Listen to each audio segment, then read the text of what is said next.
I'd like to call this meeting to order, a meeting of the Plan Commission on Monday, August 8th at 6:30 PM in the Germantown Village Hall Boardroom and also can be accessed via WebEx.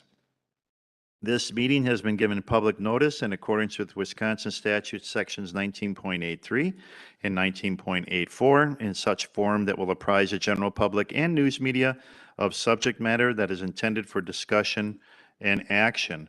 Roll call shows all Plan Commissioners present, and a special welcome tonight to our newest Plan Commissioner, Josh Tarantino. So welcome to the Plan Commission. Next item on the agenda is public input and public appearance. On items not subject to a public hearing, there are several public hearings on tonight's agenda that we'll talk about a little bit later. But if there's anyone within our audience or joining us via WebEx that would like to come forward for public input or public appearance, all I would ask is you come to the podium in the center of the room and state your name and your address for the record. Is there anyone wishing to come forward?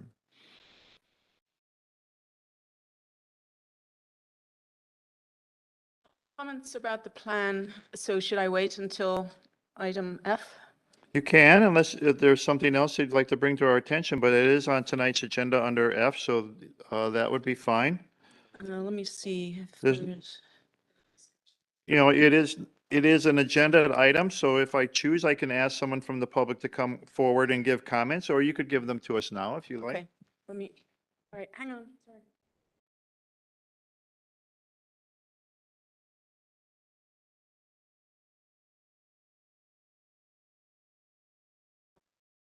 Okay.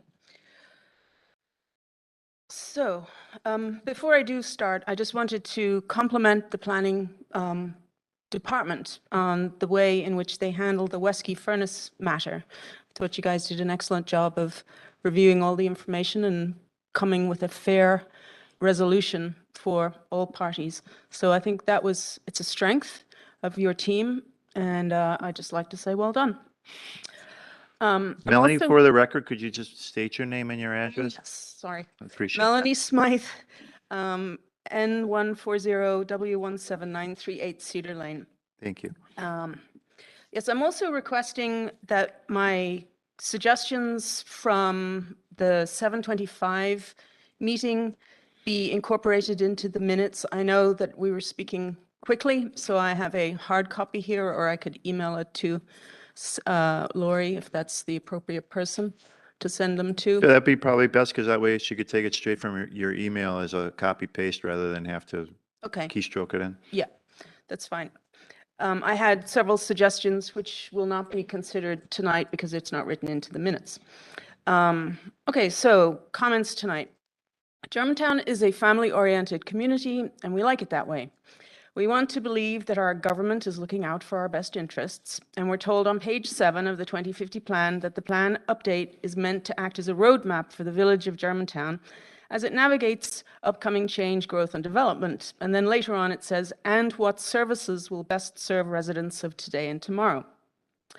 You have been presented a ton of material, and I encourage you to incorporate as many of the residents' concerns into the 2050 planning document. So thank you for all your efforts with that. One of the many areas that has yet to be addressed in the plan is the future land use section, which is pages 40 to 113. This section has divided the village into neighborhoods, districts, and corridors, and we've been told that the planning staff will work with each neighborhood to confirm the desirable, undesirable, and allowable uses. We've also been told that you cannot look at the plan without the table of uses. Now, what I dislike about this organizing device, let's see, where am I? What I dislike about the organizing device is that there are large swaths of color dividing up the village, and you sort of lose the individualism of properties and people who belong to those properties. We've been told that we should not conflate this with the zoning plan. And the text states that the colors do not represent a singular use, but illustrate an area with a mix of compatible existing and future uses. And this is on page 40. Yet in conversations, people naturally look at this plan and understand that yellow is residential, purple is industrial, and green is the rural preservation area. I think it's confusing, and I think it's also unfinished because no meetings have been held with the residents about the use categories yet. And I'm suggesting that the neighborhood meetings should be publicly scheduled so that we will know that they happen and that residents' comments can be captured for each of the neighborhoods. There are several. On page 128 of tonight's agenda, there's a suggested amendment for creating a commercial residential area south of Holy Hill, north of Isabel Farms. This suggestion extends this possible commercial residential area towards the Dinesville Historic Park and structures. On page 136, the 2050 plan calls for all residential here. See the yellow? And it should remain that way. Numerous people are calling for industrial uses around Goldendale to be reduced in area from what the 2050 plans show. The current warehouses are controversial and not appreciated by people who were there first and live around them. Do we really want more traffic going through the Holy Hill Maple-Fond du Lac intersection? And what happens when the state decides a roundabout is important for that intersection? That would disrupt the whole nature of that historic little quadrant. It's a different subject. If a developer walked into Village Hall tomorrow and said, I want to help you with the Village Center project, what would be the plan to make that happen? The suggested center for the heart of Germantown is currently occupied by people in homes. Would part of the plan be to build out another spot for Walgreens, Chase, Manhattan Bank, and the other businesses in that area, and the post office? Could we even afford to start on this type of a project? We have already committed millions of dollars to TIDs that are sewn up for multiple years. Only one TID 6 that might be able to shut down earlier than planned, and we're adding TID 9 for the DPW. Based on budget projections for 2023, we're already in the red, apparently, and so some belt tightening might be needed. At a recent meeting, it was suggested that a different planning process will need to focus on the village center, and I agree with that. That makes sense. So that's something that definitely needs to be in the implementation plan. I'm not against development. I'm for organic growth that does not make people's lives worse. We're a family-oriented community, and we want to keep our quality of life as it has been. Thank you. Thank you for coming forward. Is there anyone else that wishes to come forward at this time for public input or public appearance? Good evening. Scott Heffley, W159, excuse me, N10514 Old Farm Road, Germantown, of course. Some general comments. I know you're having a public hearing later, but first of all, I saw the agenda tonight was 420 pages. I don't know how anyone on this commission or anyone on this board or anybody can look through all that, but half of it's the plan that's already out there, and the other half is comments and additions to the plan, which personally I've been looking for quite a while, but they are in front of everybody. I just don't know if anyone's had time to read 200 pages over the weekend. I kind of scanned through it. I didn't have time to read all of it over the weekend, but I was troubled by page 138 of 420. There's a proposed zoning amendment or some kind of amendment to the process, changing the usage plan of some parcel over there by Holy Hill. I'm not an expert planner.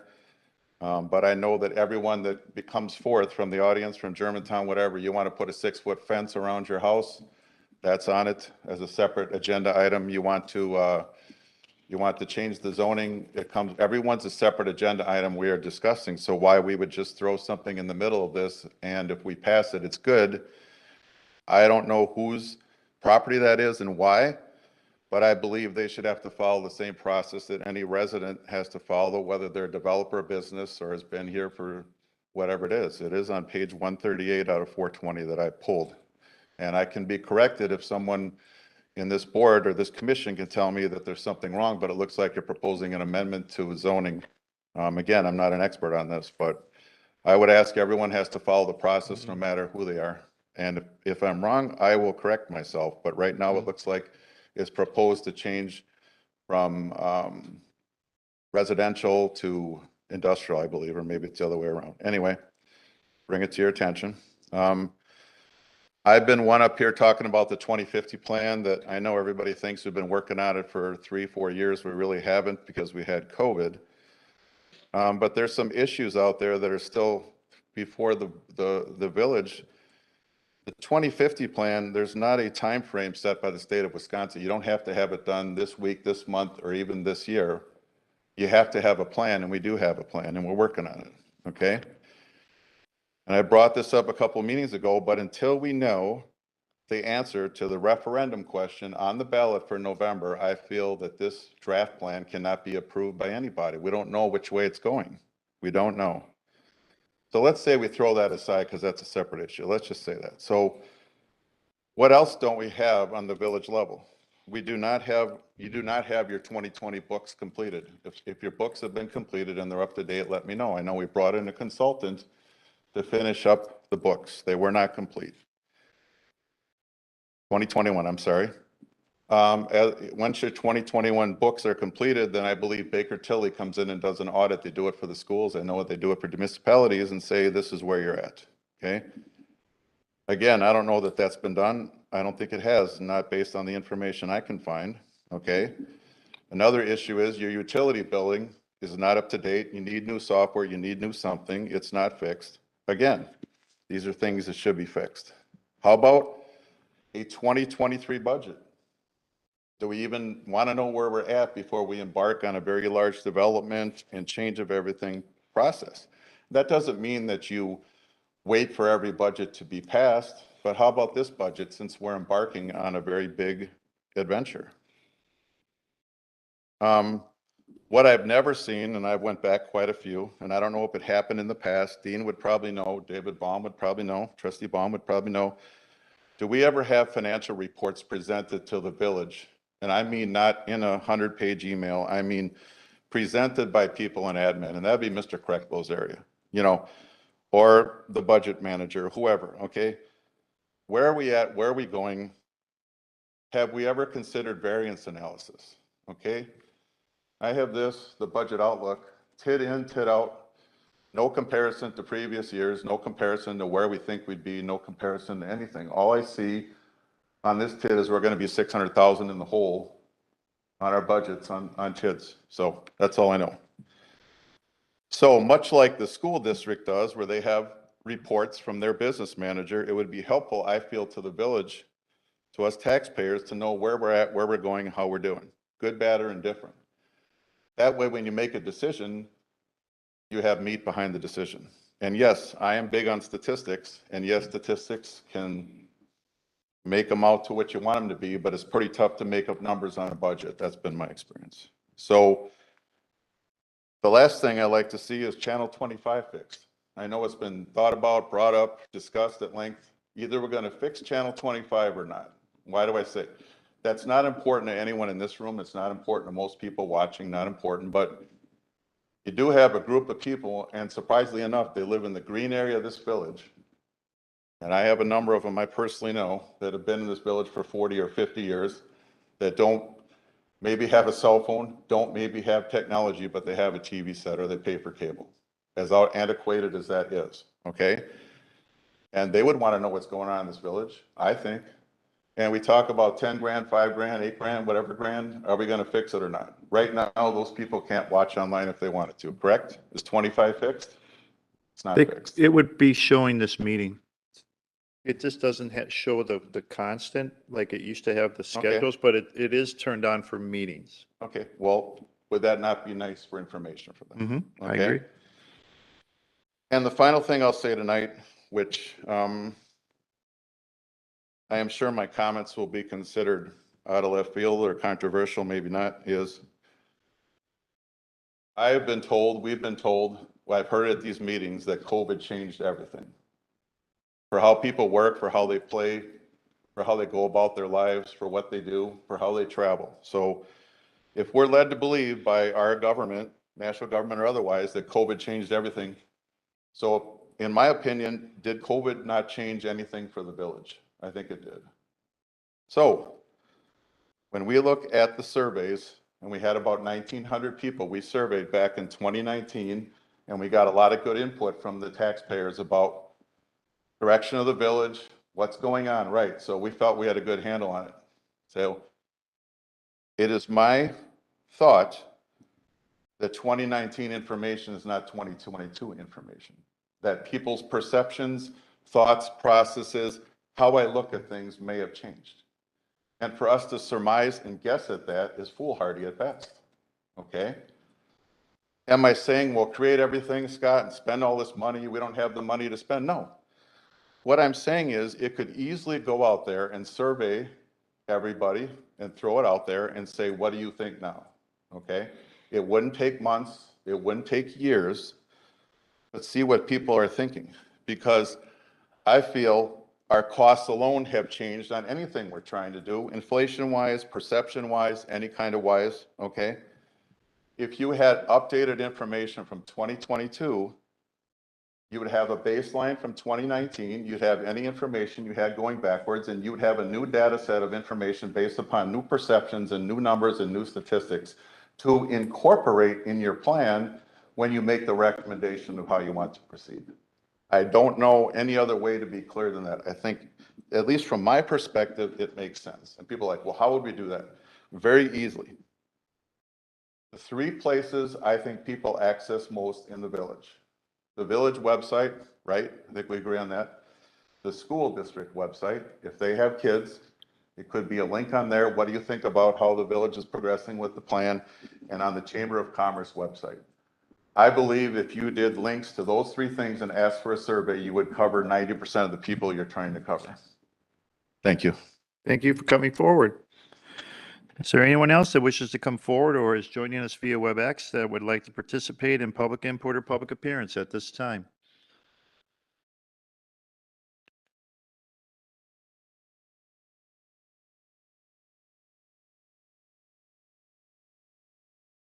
Good evening. I'm Jan Miller, W151-10297 Winsong Circle West. Hello, people over there. I have some comments and I'd like to make them as a trustee. And we've been talking about the 2050 plan and I'd like to make a few comments about that. But I have some handouts for you so we're all on the same page.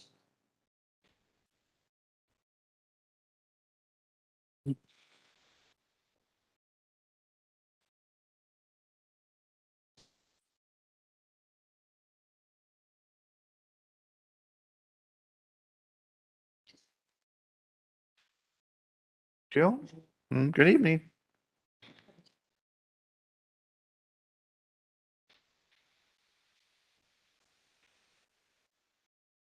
So, in case you didn't see it, this is the 195-page Village 2050 Comprehensive Plan. And as you can see, I have little tabs here. I have read this. We received 410 pages in the agenda this morning, and then it was up to 420. So I'm not sure what was added. Lori, do you have a estimate for what was added? I went back. Added that wasn't included. Oh, the sign. Okay. All right. I got most of the important stuff. So thank you. So I wanted to thank the staff for sticking with this 2050 comprehensive plan. I think it's the most important thing that we've been working on for a very long time. And I just wanted to ask the members here who's read this comprehensive plan from cover to cover. Anybody? We got 2, 3, 4, 5. Okay. And then who was able to read the 420-page agenda over the weekend? 4, 5. Okay, 6. 6, I think. Very good.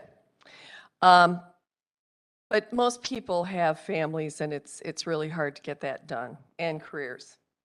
So what I wanted to point out too was there's been talk about what is a comprehensive plan. So I went to the Wisconsin State Statute 66.1001 and copied it. There are 9 elements. They are listed on page 7 in the comprehensive plan. And I did give you, it's included in the handout. It's on about page 4. It's very important to understand that it is all of those components, not just one, not just agricultural, not just utility. It's comprised of all 9, and that's what's included in this comprehensive plan.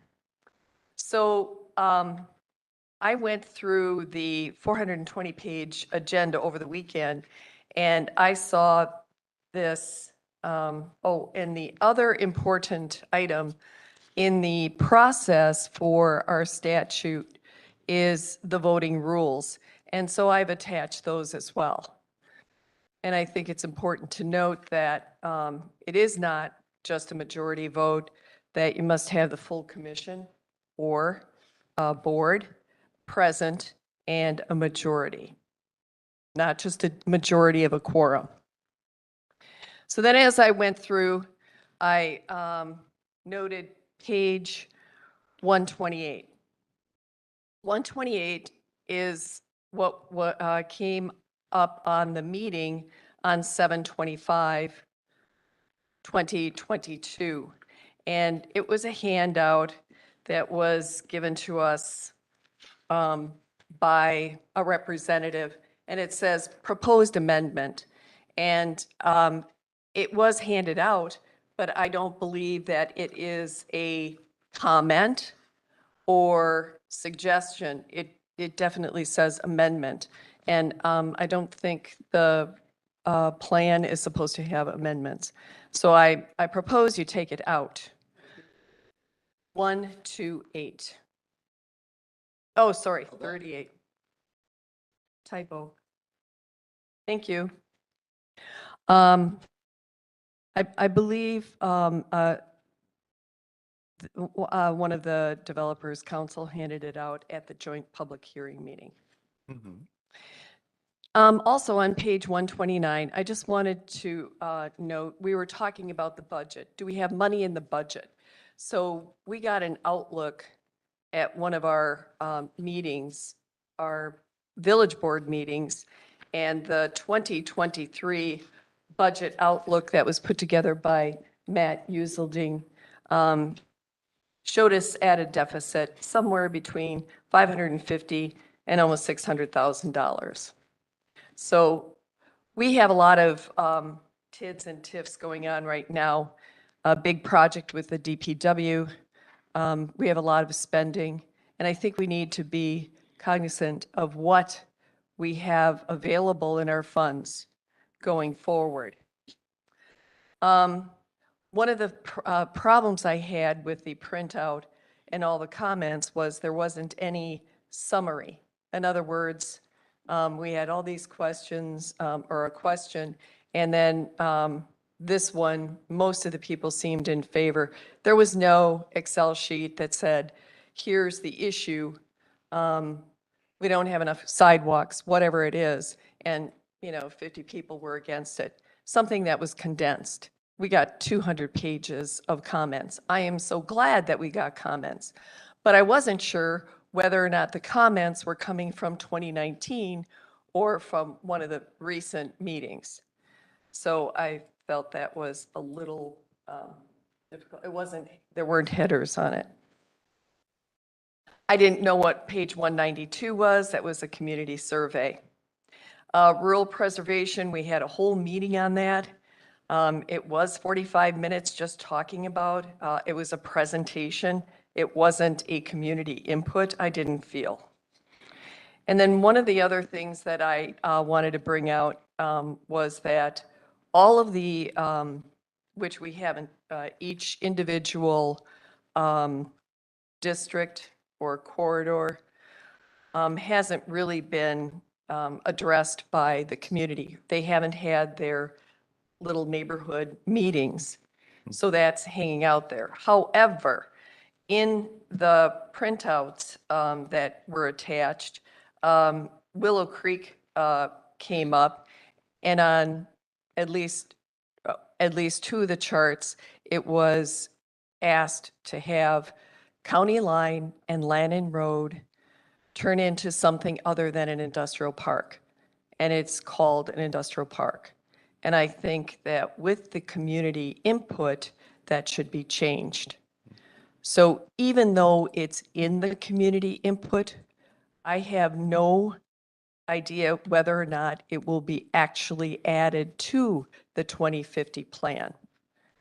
The District 4 residents, that's in my district, wanted the industrial park taken out, and the majority of them would like single-family homes. And then the other point about that particular property was the item on the agenda tonight was canceled. And there was a little note, the last sentence said, the development withdrew. And I wanted to know, does that mean they've withdrawn forever? Or no one knows? No one knows. They withdrew it from this month's agenda. It was canceled for this month's agenda. That's correct. All right, that's all we know. That's correct. Okay. And I also noted that on page 112, going back to the 2050 comprehensive plan, there's a chart on 112 with zoning codes, and it does include RS7 and RD2, which is mixed-use commercial. I do not believe RS7 is a good fit for the village of Germantown. It would be a lot that would be closer to a city lot. I'm not sure, Emily, would you know if it's in the zoning code now? Okay. And then,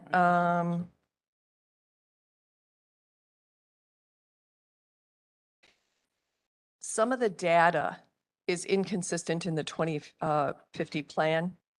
The county and regional economic development under there, it said, we were talking about the difference between 2019 when the major survey was taken in the 2050 plan and today. And what happened, why it stopped, why we stopped working on it was because of COVID. COVID has changed the way we do business. People stayed home. Some people aren't even going back into the office. Some people left the area to get another job. Some people got better jobs, some people lost their jobs. But they noted in the county and regional economic development that the year 2020 was excluded from the analysis because of uncharacteristic unemployment. So as you're going through the 2050 plan, I've noticed that there's some inconsistencies. Sometimes they take the numbers out, sometimes they put them in. Sometimes they use two different places where they get the actual numbers.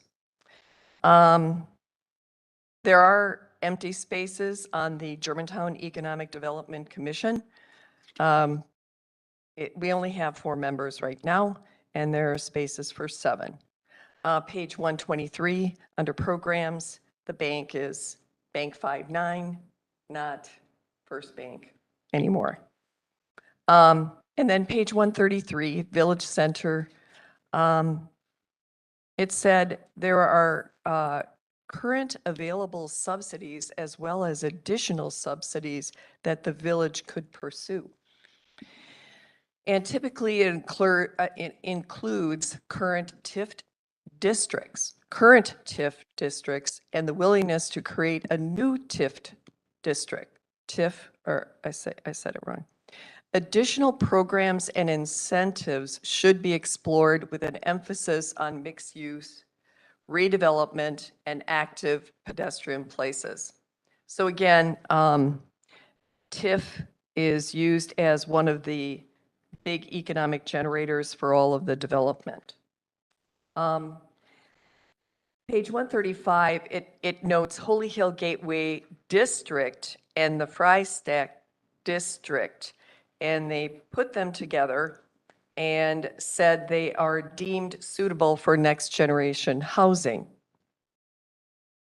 And next generation housing is being developed in Jackson and Slinger. And I think our community, if you looked at all of the feedback, they want more green spaces and parks and single-family ownership. And what the next generation housing is affordable housing. Well, the affordable housing, if you netted it out, if they bought a $300,000 home, used the $20,000 loan against it, you're looking at about a $1,900 per month house payment. So my question before you is, if we see the detached notes for the comprehensive plan, what assurances do we have that they're going to make it into the 2050 plan? COVID hit everyone hard. The Plan Commission took a 2-year hiatus and started up again in April 2022 for 4 months.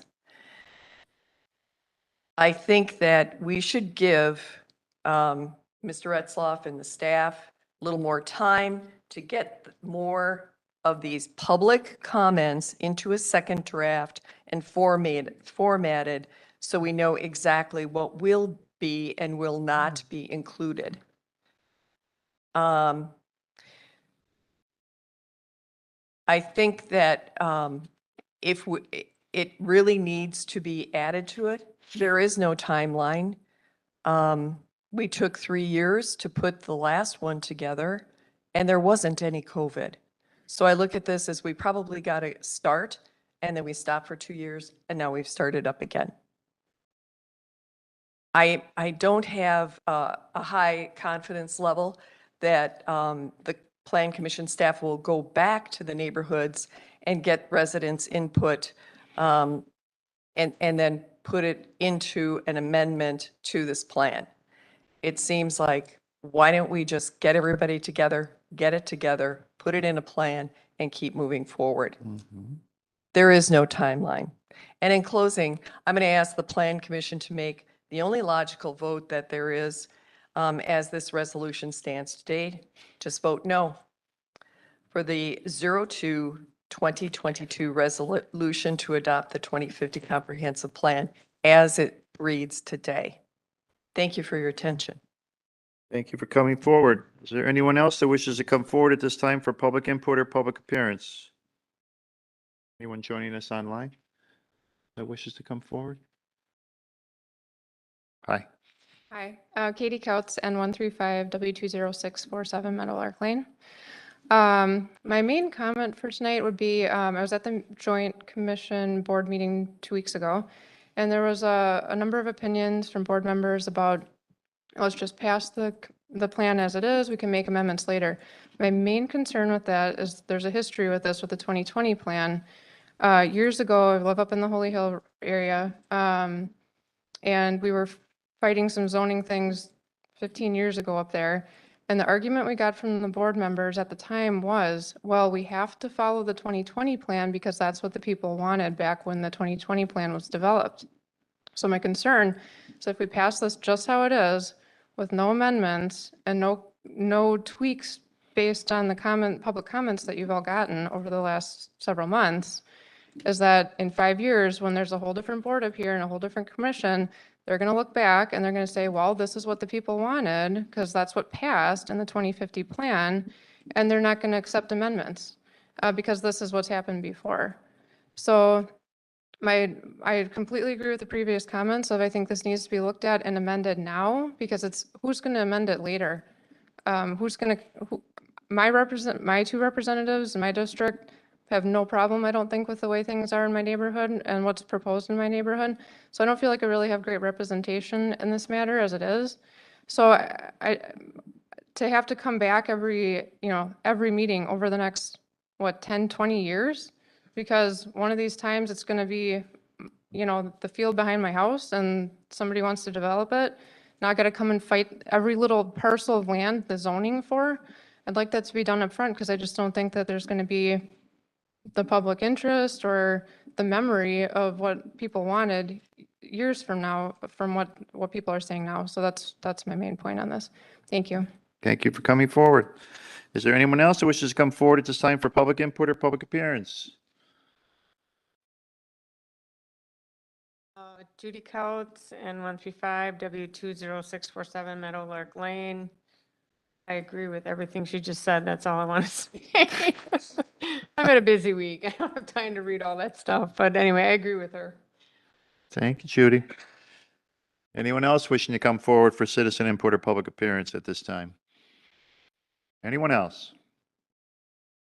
All right, then we can go on to the next item on the agenda, which is the approval of minutes from the July 11th, 2022 and the July 25th, 2022 Plan Commission meetings. Motion made and seconded. Any discussion on the motion to approve? I was not at the July 11th meeting, so I'd like to abstain from that. Okay, would you like to take them separately then? I prefer that, yes. Okay. Motion maker?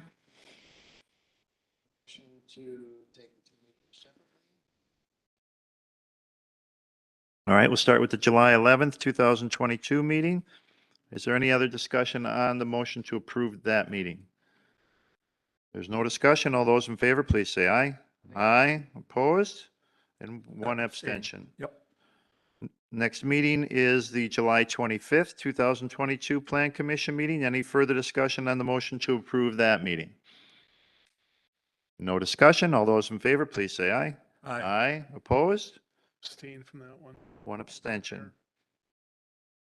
Motion passes.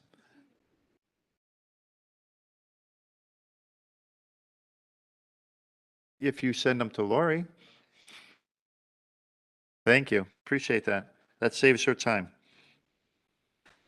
Then we go to new business, starting with new business item A, which is Right Way Bus Service, Inc., applicant and property owner at West 196, North 13704 Fond du Lac Avenue, application for 2020 land use plan amendment from agricultural conservation residential to rural residential and a rezoning a portion of the property from A1 to A2 agricultural and RS2 single-family residential and number three, a two-lot certified survey map to divide the subject property. It's on tonight's agenda for public hearing and action.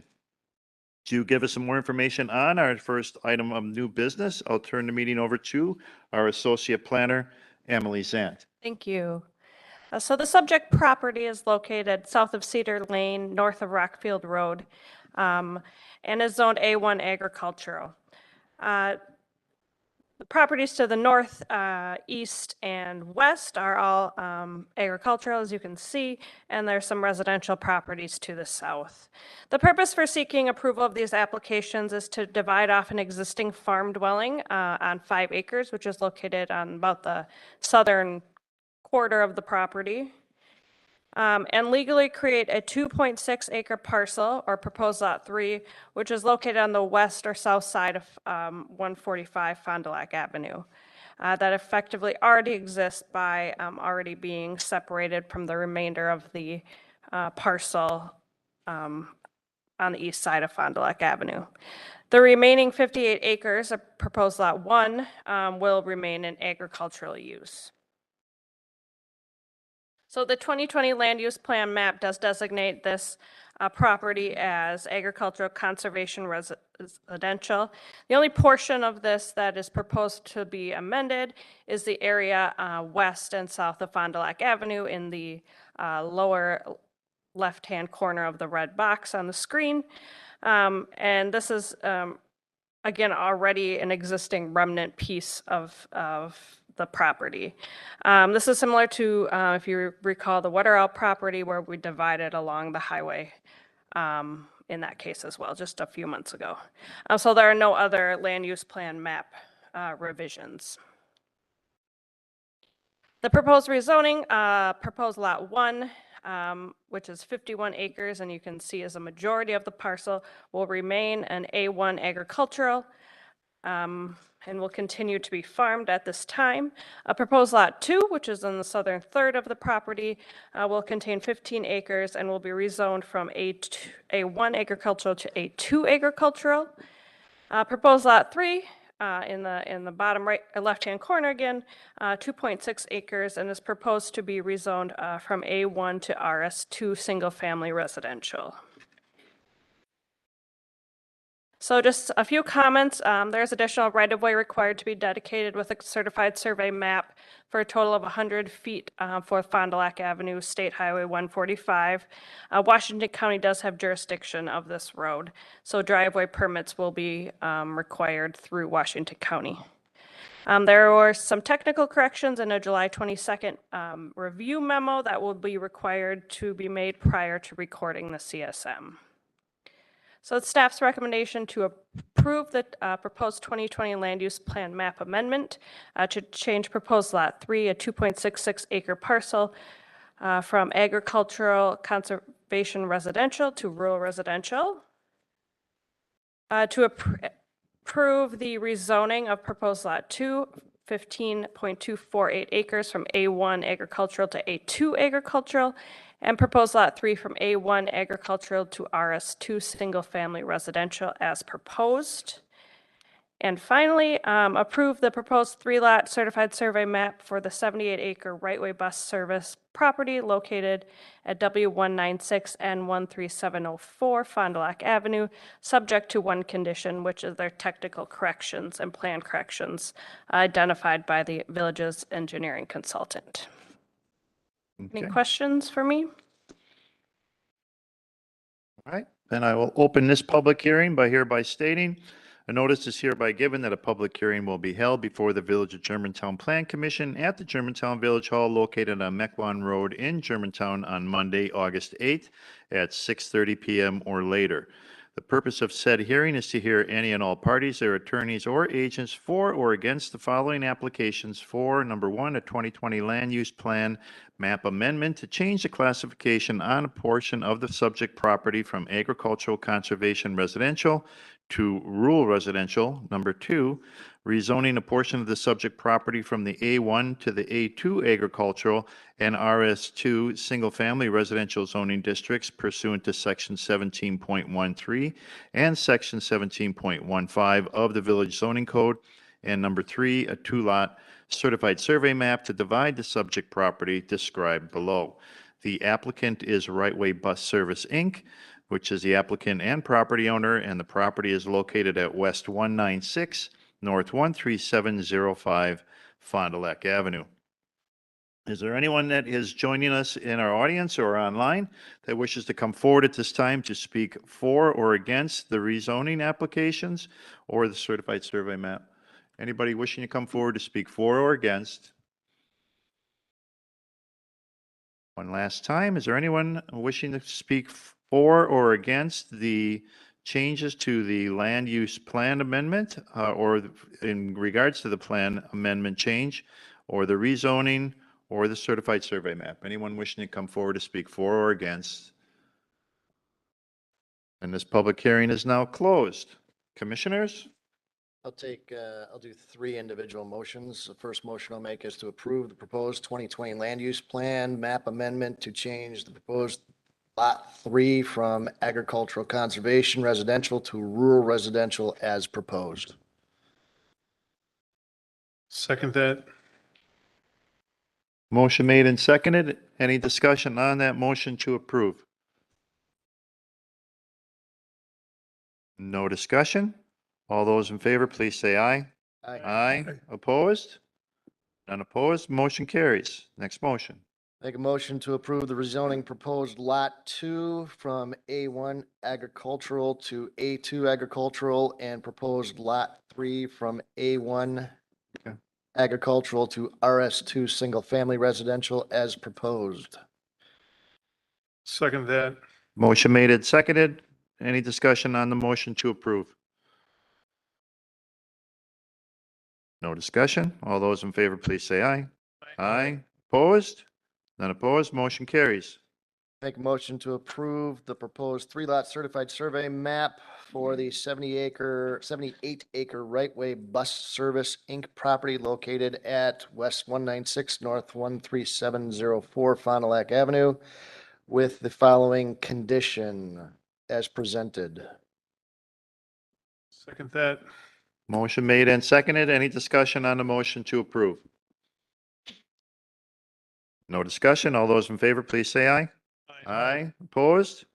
None opposed. Motion carries. It takes care of all items under new business item A. So we'll go to new business item B, which is Newman Developments applicant for Renwood LLC, property owner of 62.8 acres south of Freistadt Road, west of Pleasant View Drive.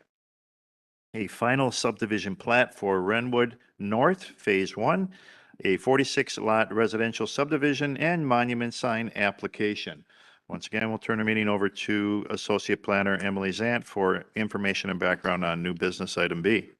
Thank you. So before you this evening, we have a final subdivision plat application as well as a monument sign for Phase 1 of the Renwood North subdivision located south of Freistadt Road and west of Pleasant View Drive.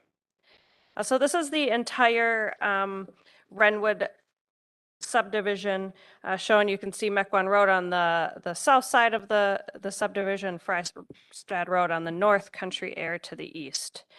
So the area we're talking about today is generally highlighted in the the white dashed line. The zoning of the subject property is RS5 and RM2 PDD. To the north is agricultural, to the south is residential, east is agricultural, and west is industrial, agricultural, and some residential. So the Renwood Planned Development Zoning District was established to create 145 acres with 60 acres of open space. There'll be about 200 dwelling units, 142 single-family lots, and 60 multifamily condominiums. For the RS5, which is the underlying zoning district, there's a density of 1.53 dwelling units per acre for this subdivision as a whole. The RS5 zoning district allows up to 2.9 dwelling units per acre. The average lot size for the subdivision is 17,780 square feet, and a range from about 15,000 square feet to 26,500, where 15,000 square foot lots are permitted in the RS5 district. The lot width is where the code was modified, where the PDD comes in. There's a 90-foot minimum width for the lots, which was reduced from 100 in the regular RS5 district. So this is the general development plan for the Renwood North and South subdivision. Today we're just talking about the final plat on the north side. The entire Renwood North is 80 acres. There'll be a total of 95 single-family dwelling units and 30 acres of open space. So Phase 1, the proposed final plat before you today is 46 single-family lots or dwelling units. They're also proposing 2 monument signs. One will be at Freistadt Road and Mistletoe Road, and Freistadt Road and an unnamed road, which will be a part of the Phase 2 of the final plat for Renwood North.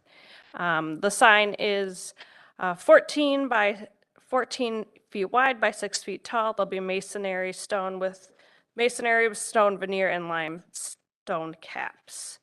The general sign massing is on the bottom right with the proposed materials the same or similar to those of the Renwood South subdivision. So just some staff comments related to the final plat. The public improvements, the sanitary sewer is installed and is waiting to be tested. The water is also installed and waiting to be tested. The streets, the first lift has been laid of asphalt and the curb and gutter have been installed. The landscaping is incomplete at this time. The development agreement, pending approval with the village. The development agreement will be before the Public Works Committee on Wednesday, so that's in the works. But it's the development agreement with the village to allow, it's required to allow the recording of the final plat prior to the completion of all of the improvements to facilitate the transfer of lots to or from partner companies under the Newman Companies and the Model Home Construction. The development agreement does not allow occupancy until all public improvements are complete and operational. Just a couple of comments from planning and zoning related to differences from the preliminary plat to the final plat. Lot 18 extends into a 50-foot pipeline easement that needs to be modified and taken out of that easement area. Fryside Road landscape easement was reduced from the preliminary plat from 25 feet to 20 feet. That needs to be increased again back to 25 feet. The Wisconsin Department of Administration objection letter does require correction, and that still needs to be resolved. Floodlight, shielding, and electrical permits will be required for the lighting of the monument signs. There's also deed restrictions and covenants, which were included in your packet, but they need to be reviewed by the village attorney prior to recording. Public Works and Engineering commented that as-built record drawings will be required prior to recording the final plat. The Frystad Road sidewalk construction, or fee in lieu of construction, is will be determined through the developer's agreement. And the surveyor identified minor technical corrections in a July 22nd memo that will need to be addressed. So staff recommends approval of the Redwood North final subdivision plat for phase 1, or 46 single-family lots of the Redwood North final plat, and 2 monument signs as proposed, subject to 9 conditions. I'm happy to walk through those if you need to. Otherwise, that's the recommendation. I will make a motion to approve the Redwood North Final Subdivision Plat Phase 1 as proposed with the 9 conditions as presented. Motion made and seconded. Discussion on the motion to approve. Mr. Williams.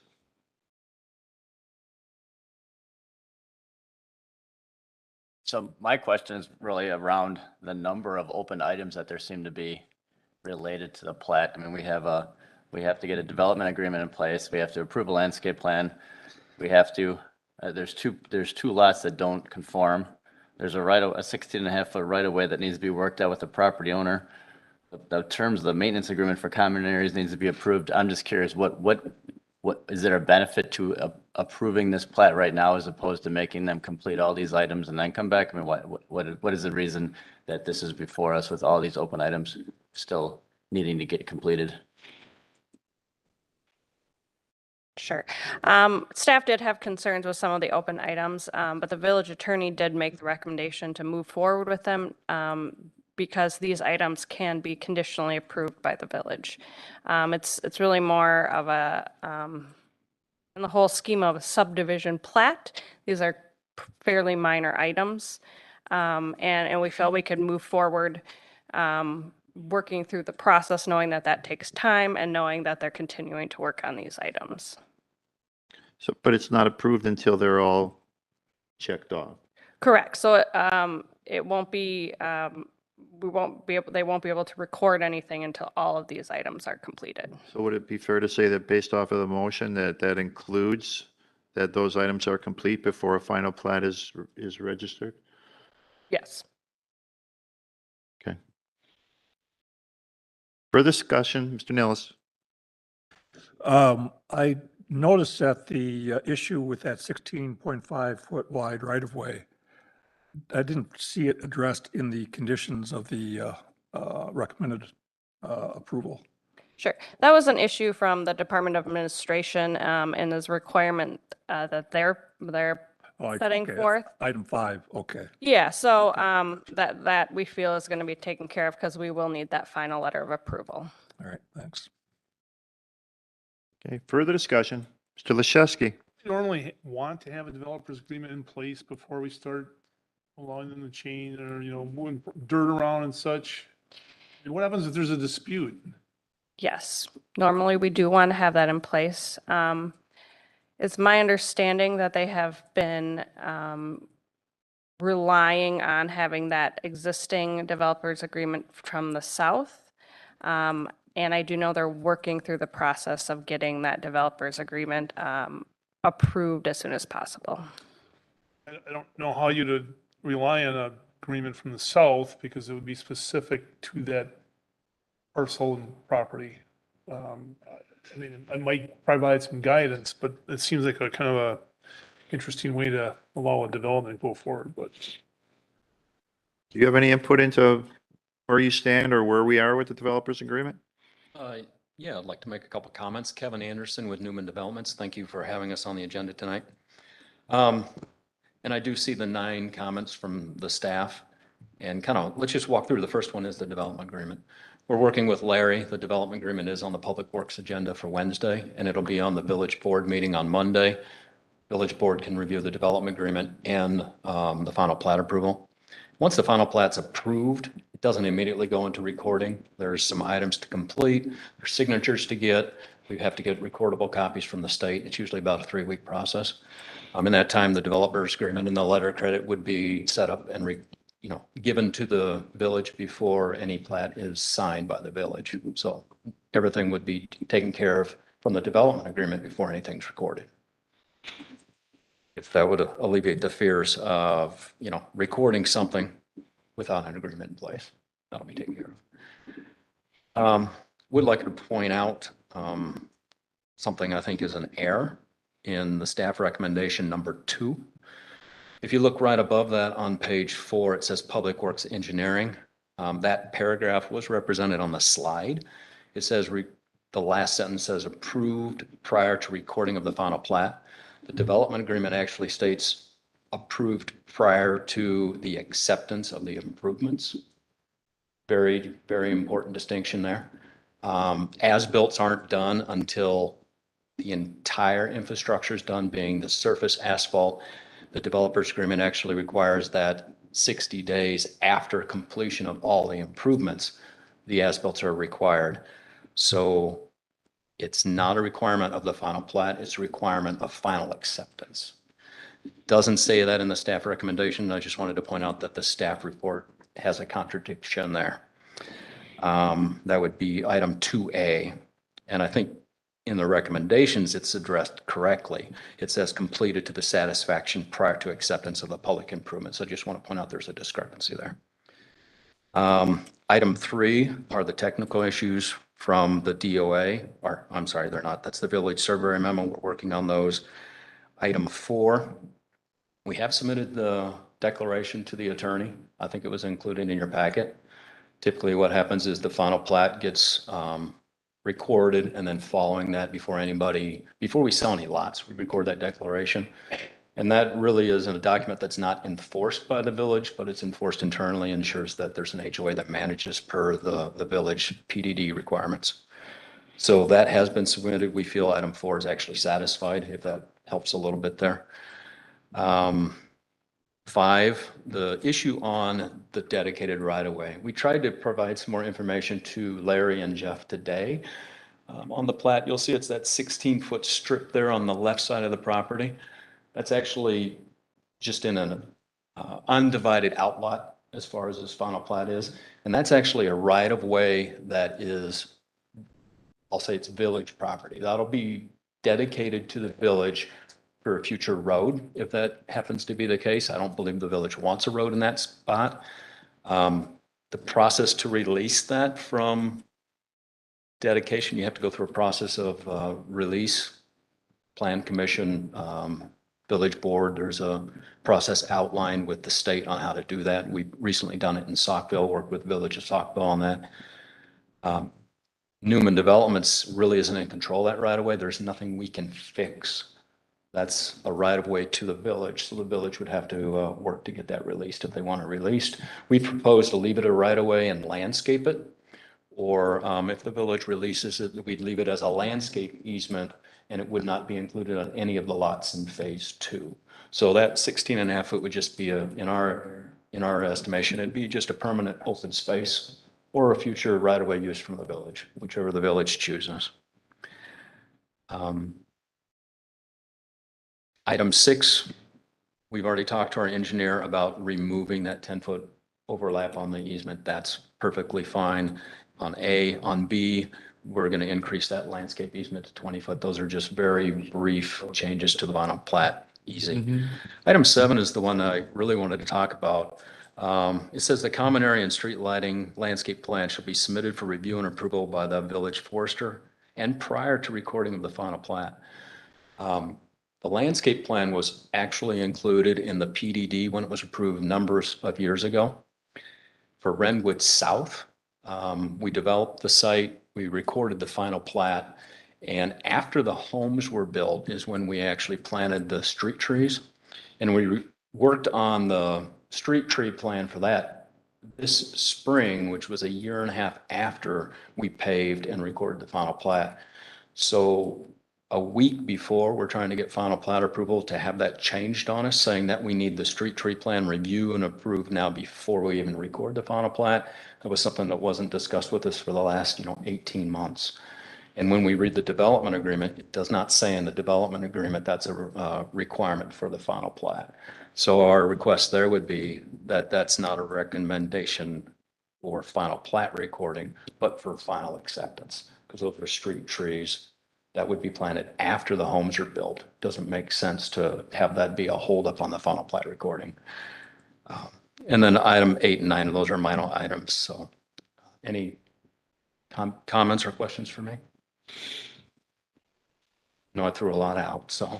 Yeah, I did. Mr. Williams first, and then I'll go to trustee Baum. All right, two, you mentioned in there a couple of times what the development agreement indicates, but to this point, there is no development agreement that's in place, right?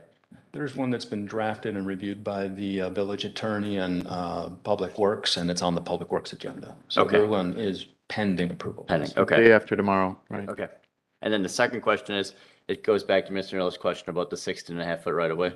So the first part of it does indicate that the division of the Wisconsin Department of Administration wanted the right of way included on the plat, but then there's a second discussion of that 16.5 foot right of way that there needed to be some agreement entered into with a property owner next to the lot.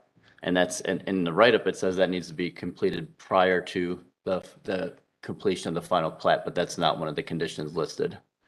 So I just want to confirm that. It says this matter will need to be resolved prior to approval of the final plat or any further land division of lot 4. So it seems to me that should be a condition if it needs to be completed prior to approval of the final plat. There was a property owner that came before us and stressed the need to have that in place because there was something along a fence line or a need of a fence line in regards to her property. She has horses and she's worried about kids in these houses being up against the fence, and so she was very concerned about proximity of everything. And we have spoken with that property owner. We've tried to sit down and meet with her. We've actually tried to discuss purchasing our land from her, but at the least we've agreed to do a minor berm and some landscaping, but also that is a right of way. So our lots won't go to her property line. Our lots would stop 16.5 feet from her property line. When we do the plat for phase 2, that outlot 4 will be further subdivided and that 16.5 foot will be dedicated to the village of Germantown. Unless something changes and the village wants to put it as a permanent outlot or landscape easement or something.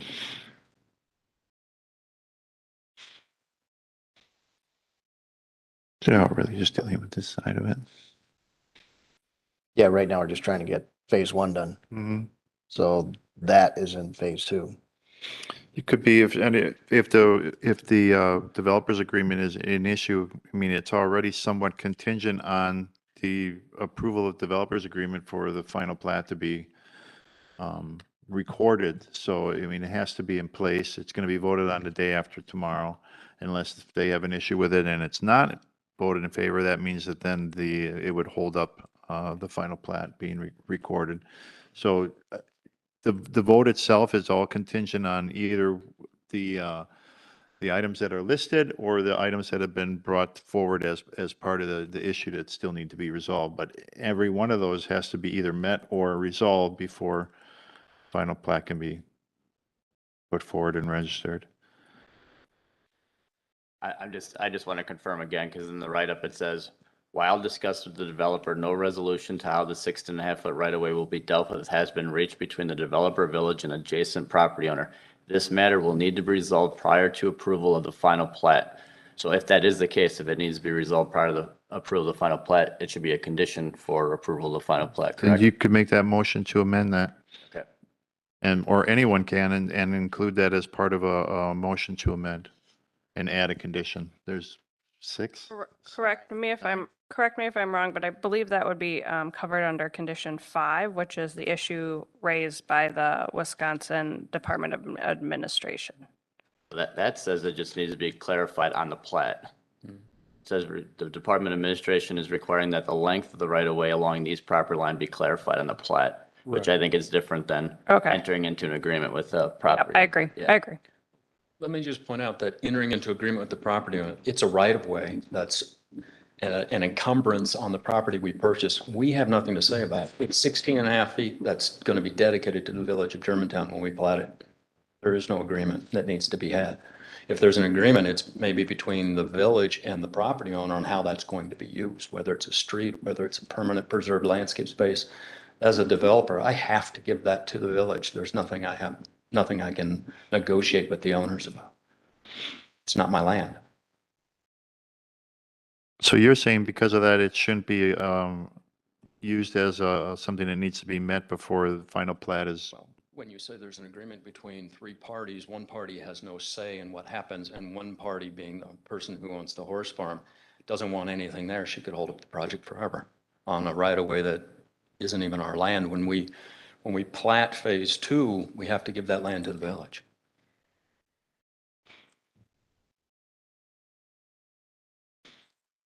commissioners?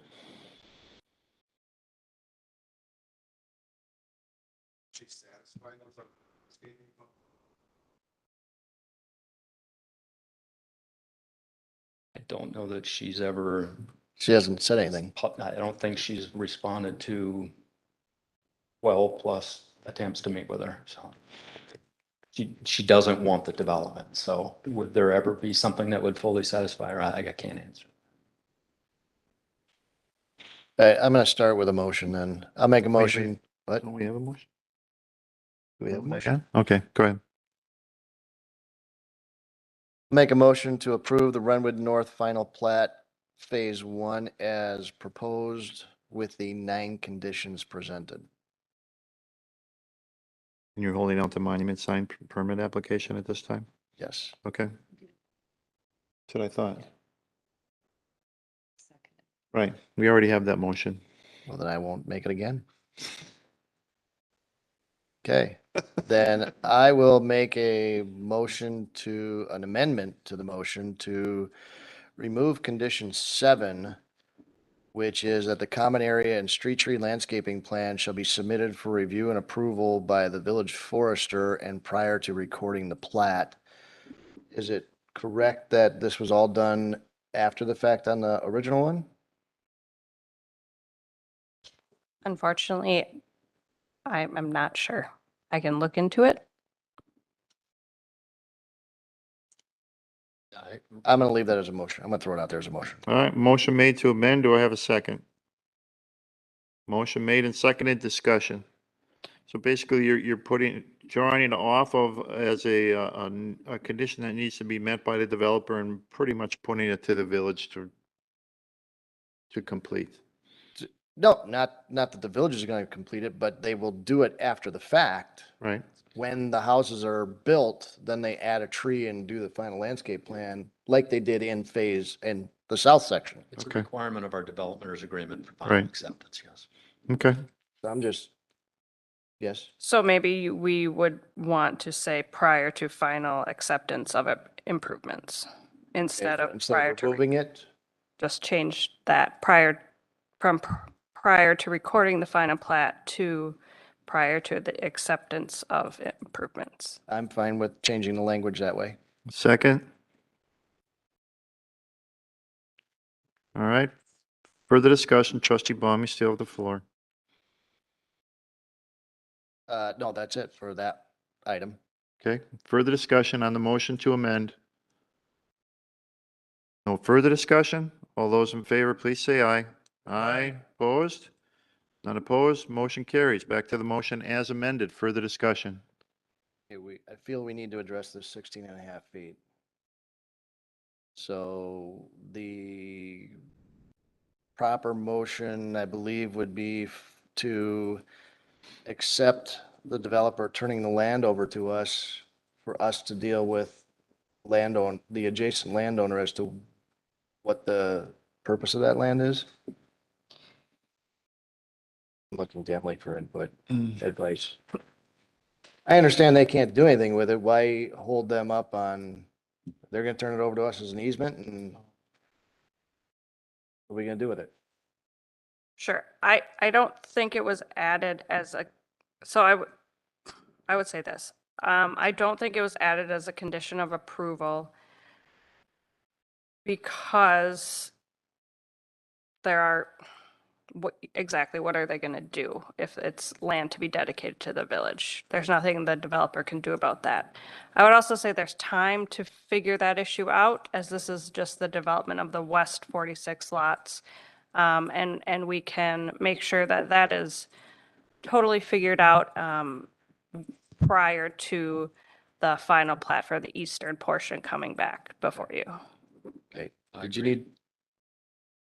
Go ahead. I was going to say the state comment was purely to identify the length north and south. So Yeah. Did you need something else resolved? That's it? I just wanted to point out it didn't match the staff comments Okay.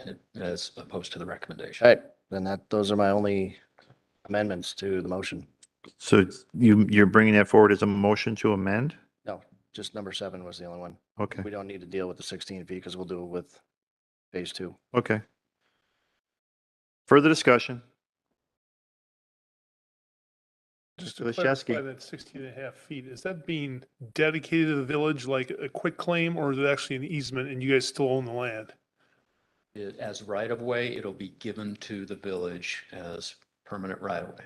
Permanent right away, but you'll still own the land. No, it'll be the village land. So we dedicated to the village. It'll be our right away. Further discussion? No further discussion? All those in favor, please say aye. Aye. Aye. Opposed? None opposed? Motion carries. There's any amendment? No, we already did that. We were voting on the motion as amended. Okay. There's still a sign permit application. I will make a motion to approve the signage as presented with the conditions. So your motion is to approve the monument sign permit application Yes. with the conditions as listed. Yes. Do we have a second? Motion made and seconded. Discussion. No discussion? All those in favor, please say aye. Aye. Aye. Opposed? None opposed? Motion carries. Thank you, sir, for coming. Next item under new business is item C, BSC Wisconsin LLC, which is actually the Big Sky establishment, and the applicant for Riley Schroeder LLC, which is the property owner. It's located at West 204 North 11498 Goldendale Road. There's a site plan review for an outdoor patio improvement. Emily. Thank you. So the subject property is located on the east side of Goldendale Road, just south of Woodland Drive. The site zoning is B3 General Business. Surrounding properties are generally residential with B3 business to the west. And that's the Keller property shown on the screen there. So Big Sky Country Bar and Grill is proposing the addition of an outdoor patio. It would be a 29 by 29 or 841 square foot patio located in the northeast corner of the building where there's currently parking lot. Open air, it would be an open air concrete patio with decorative wood railing, privacy fence or partition panels and protective bollards. Access would be from the restaurant. There would be LED decorative string lighting, and the patio would be used 3 to 4 months per year. There would be approximately 36 seats located on the patio, or about 9 4-seat tables. Food and beverage service would be from 10 a.m. to 11 p.m., and live entertainment would possibly be with acoustic bands with 1 to 3 members and using small speakers. Other improvements, changes to the site would be to relocate the air conditioning unit from the ground to a roof-mounted unit, to relocate the grease bin, and to do so, they would lose 1 parking stall. So these are a few concept photos provided by the applicant to give a general idea of the intent of the new space. Because the idea is still fairly general and we don't have any specific plans, Planning and Zoning would like to recommend that a privacy fence, partition panels, or screening be required for access control and noise mitigation for their surrounding residential properties. Details lacking for the grease bin enclosure, rooftop AC screening if that's necessary, and the patio enclosure. Additional review may be required after the outdoor entertainment and liquor license premise extension approval is granted by Public Safety Committee, and that license premise extension has been included as a condition of approval. Building inspection, the building inspection stated that commercial plan review may be required for the remodeling and the patio improvements and ADA compliance, but we have yet to see the engineered drawings, which have also been added as a condition of approval from the engineering consultant for the village. Staff does recommend approval of the site plan application, proposed plans to add an outdoor patio for the existing Big Sky Country Bar and Grill located at W204 and 11498 Goldendale Road, subject to 6 conditions. And I'd just like to go through those with you here. The owner-operator shall present and discuss the outdoor patio plans with the building inspector and fire chief to identify the need for commercial plan review and to ensure compliance with the commercial building ADA and fire safety codes and requirements. Building permits will be required for any or all interior and exterior renovations. The outdoor patio shall be enclosed with privacy fence and or partition panels for controlling access and mitigating potential noise impacts. Set enclosure should be at least 8 feet in height and include at least 1 access doorway or gate for emergency access purposes. Detailed plans and specifications for the enclosures shall be submitted to the village planner and building inspector for review and approval prior to the issuance of a building permit. The owner-operator shall provide site drawings as requested on the June 1st review memo from the village engineer. Said plan should be prepared by a licensed engineer. These drawings shall be submitted to village staff for review and approval.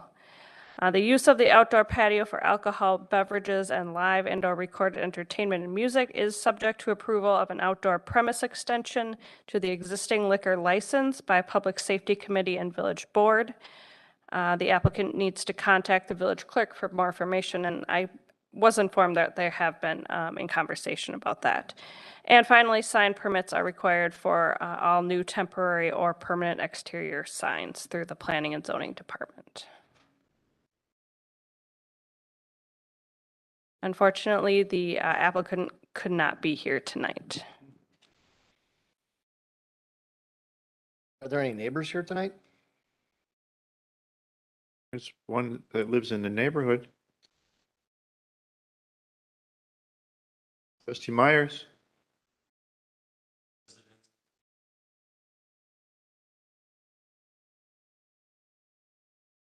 Mr. Myers. N115W20309 Woodland Drive. It's in my backyard. I have no problems with him. I've been in discussion with him for 2 months now. And I agree with all the requirements. Wait, Wait, Dennis, Dennis. I got a question for you. Have you talked to any of the other neighbors in the area? Yeah, They're all okay with music being played until 11 o'clock at night? it's 10. Those details will need to be worked out as a condition of the liquor license extension. What's on the proposal, 10 or 11? I Oh. thought I heard you say 11. Sorry.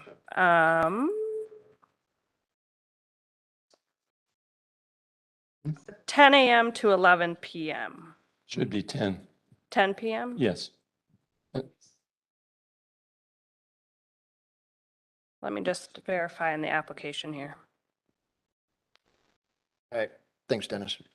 Thanks for pointing out, Dave. I'll go ahead and make a motion to approve the, let me get back to your.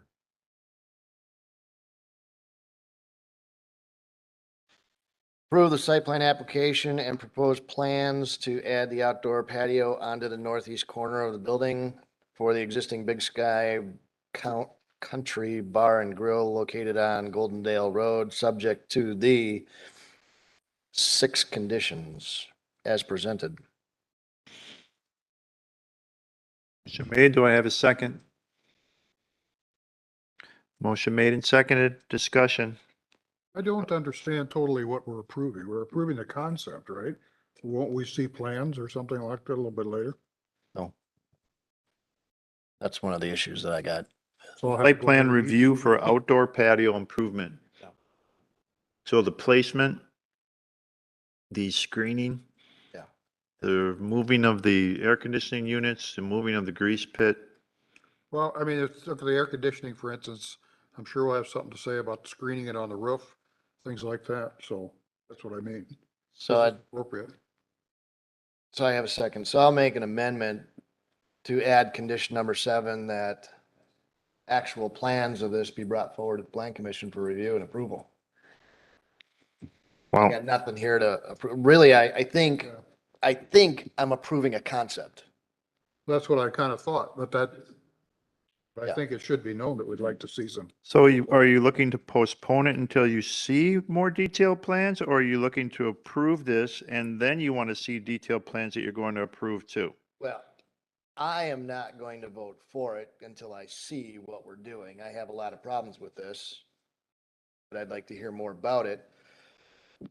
So I'm starting there with that amendment to the motion. And I agree with you. So I agree. So you second? We have a motion to approve with the conditions as proposed and a second to that motion. But within the first part of the discussion, we're saying, some of the members are saying that they're not seeing enough details to approve it as a site plan because it's more of a conceptual idea than it is a detailed site plan. Okay? My concern is noise. We've always had, we approve these in some way and say, okay, keep the noise down and it's only till 10 o'clock. And within the next 6 months or the next spring, we'll get the noise complaints. How could you approve this? I can't sit outside. I can't open my windows. I'm quarter mile away and I hear it, kind of stuff. So it's, Behooves the owners then to get back a set of plans to us as soon as we can and have a public hearing. Well, it's not so much a public hearing, but a vetting of what their plan is or the possibility of recommendations for other areas within their site that could be better placed or at least less intrusive to the neighbors. Is there certain acoustical painting used to direct the noise towards the freeway? I can't think of anything better than walls and a roof. Like music in the park. There are things you can do, but it's gonna go over the wall. Whatever I put as a wall, it's gonna go over the wall. So it's not gonna be perfect. But what are you gonna do? We had a project come through here a year ago that it was a band playing inside or a band playing on the patio of an establishment, and houses were a quarter mile away and they were complaining they could hear it. I'm concerned about people who are hundreds of feet away, that they're gonna come out at some point. And that was strictly non-amplified music.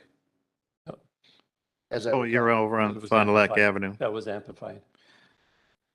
I thought it Were was. you talking about the one on Fond du Lac? Yeah. Winery.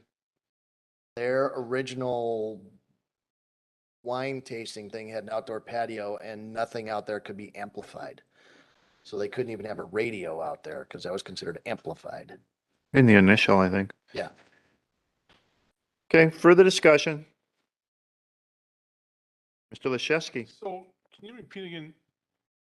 7, or what are we doing? I mean, we're approving it, but subject to coming back. I mean, why don't we just table it and deal it with this in totality? You can enter a motion for that if you like. If that's something you feel that makes sense to you, I don't know if we can do that at this point because, sure you can. well, Move the motion. move that we table it until the next meeting when we have further information, plans to discuss in the Okay, concept. table or postpone. Good dog when you can't. One is discussion, one doesn't allow it. Just want to be clear. Right? Which is, I don't know which one you If you table it, there's no discussion. You just go direct to vote. table it. Okay. Second. Goes right to the move or Motion. got it. Motion is to table it until there's more details in regards to what that site plan looks like. All those in favor of tabling, please say aye. Aye. Opposed? None opposed. Motion carries. That then takes us to new business item D, Michael Signs, Inc., applicant for CQ Wisconsin 2021 LLC, property owner of North 128 West 21077 Holy Hill Road, sign permit application for Capstone 41 Business Park, building number 1. Emily. Thank you. So we're looking at an application for a monument sign as well as some wall signage to identify the address of the building and directional signage on the site of the building 1 of the Capstone 41 Business Park located on the south side of Holy Hill Road. This is the area on the south side of Holy Hill, west of Goldendale. The proposed monument sign is an 8-foot by 9.5-foot and 11-foot 9-inch tall, double-sided, internally illuminated aluminum cabinet. There's painted and routed aluminum panels and lettering for graphics for individual tenants. The monument sign would be located on the south approach to the Gateway Crossing intersection with Holy Hill Road. On the right side of your screen is Holy Hill Road, and then the bottom would be that intersection with Gateway Crossing. It's the location of the proposed monument sign. The proposed wall signage is 3 feet by 9 foot inches or 36 square feet total, internally illuminated flush-mounted channel letters, which will display the west address coordinate 21077 as a means of identifying building number 1. We located on the north elevation at the northeast corner of the building facing Holy Hill Road. The proposed directional signage are 6 different signs, 2 foot by 3 foot, 6 square feet and 6 feet tall, post and panel non-illuminated directional signs located in various locations throughout the site. Some staff comments. The monument sign is to serve 3 tenants of the industrial building. Individual monument sign cabinet panel inserts will be filled upon occupancy. The sign base is required to have a masonry material the same or similar to the primary building exterior. The property line setback required the requirement in the code is 5 feet or 1/2 of the height of the sign, whichever is greater. So in this case, it needs to be set back 5 feet 11 inches from the lot line rather than just the 5 inches or 5 feet. The address coordinate wall sign area will need to be included in future applications for wall signage. There's a maximum amount of 300 square. There's a maximum amount based on the area of the wall of the building. So that 300 square feet for the address sign will be need to be included in that calculation if additional wall signage is proposed. Directional signs shall not exceed 4 feet in height. So staff recommends approval of the proposed monument wall and directional signs for building number 1 in the Capstone Business Park located off of Holy Hill Road, subject to 4 conditions.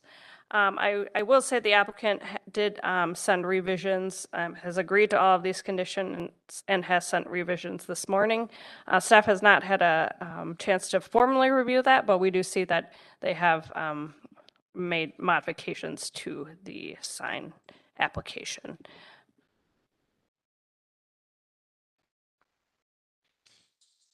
So Can I see the sign? Yeah, right there.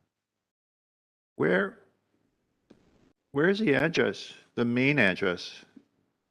Isn't the main address supposed to usually be on the base? Or are we, because you're having one sign for 3 buildings, or is every building having a sign like this? I'm sorry, the sign is to serve 3 multi-tenant buildings. A single building. So when you build building number 2, you're bringing in another sign? No. So the address, so we wouldn't include an address because the sign is for 3 buildings, the future buildings. And each address is 3 foot by 1 foot on the end of the building. so where it's putting itself, what it's putting on the building is the north address? Yes. It's northwest or it's The west west address. north? How is it, in what order is it in? It's the west coordinate. Yeah, the west coordinate, okay, see that. So nowhere there's gonna be a north coordinate? Sir? My name's Mike Faber. We're the property owner, CQWI 2021 LLC. Because the north coordinate is the same throughout the entire area along Holy Hill, we didn't feel that that was necessary to have that expressed. Anyone looking to try and find it from a wayfinding standpoint would be looking for the last west coordinate numbers, and that's what will be different between each of the 3 buildings. And you feel confident with that, with all drivers or deliveries that'll be made to any of those 3 buildings? That's your experience with drivers today? Yeah, it is, because most of the drivers will be using Google Maps or something similar, and it will show them the distinction for which building they're really heading to. In the dark at night, that's why we've got these coordinates illuminated internally. Okay. Mr. Nillis? I guess The monument sign is at the southeast corner, and these are on the north elevation. No. No? I'm sorry, perhaps I wasn't clear. Holy Hill Road here is shown on the right-hand side of the screen, so it's North is to the, to the right. This is at the primary entrance to the business park. Okay. And so with 3 buildings, Mhm. 3 slots for the dominant tenant in each building be identified. Okay. We expect that the dominant tenant in each building will want their name up on the building, their logo. As it happens, the first building, we've already signed a lease to take the entire building, so that would be one name.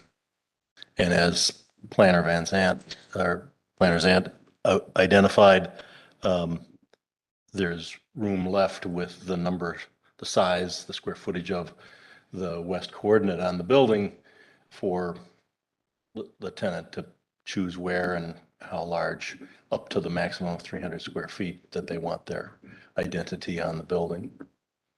Okay. We have a motion. No, we don't. No? Okay. How do you want the motion phrased? Because you have new plans. I think you can just include the 4 conditions. We will formally review them and make sure they're all met following the meeting. It's not going to hurt to reiterate those code requirements. Okay. I'll make a motion to approve with the 4 conditions noted. Motion made. Do we have a second? And you want me to make a 5th condition with code requirements?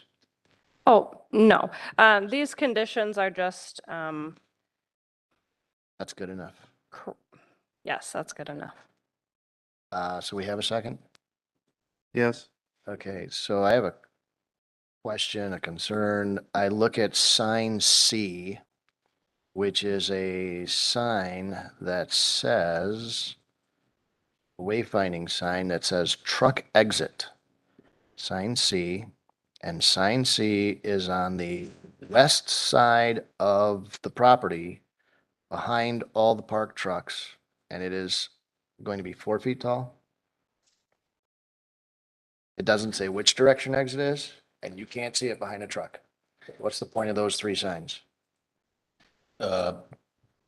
Trustee Baum, our irritation with the sign company pointed that very issue out, that they needed a left arrow because the entrance is intended to be on the north side of the building and the exit is intended to be on the south side of the building. The entrance coming in along the north side is wide enough for one-way traffic. Okay. Most of the semi drivers would understand that because we also intend signs flanking the entrance into the truck court from that north access with no exit, do not enter. And so they would know they'd need to go to the left or to the south as they pull out from the docks.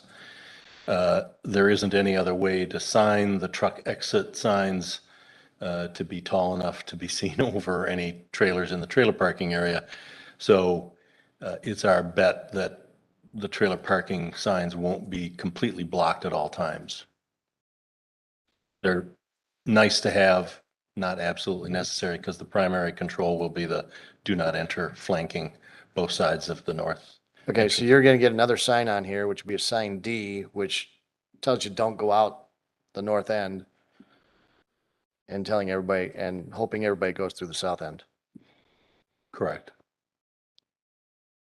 We need to have that put on, or is it?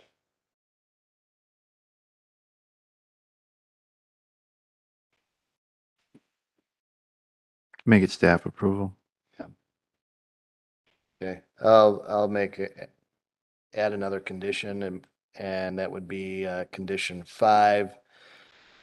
That staff approves a signage layout with do not exit signs on the north end of the truck dock area. Motion made to amend. Do we have a second? Motion made and seconded. Discussion. No discussion? All those in favor, please say aye. Aye. Opposed? None opposed? Motion carries. Back to the motion as amended. Further discussion?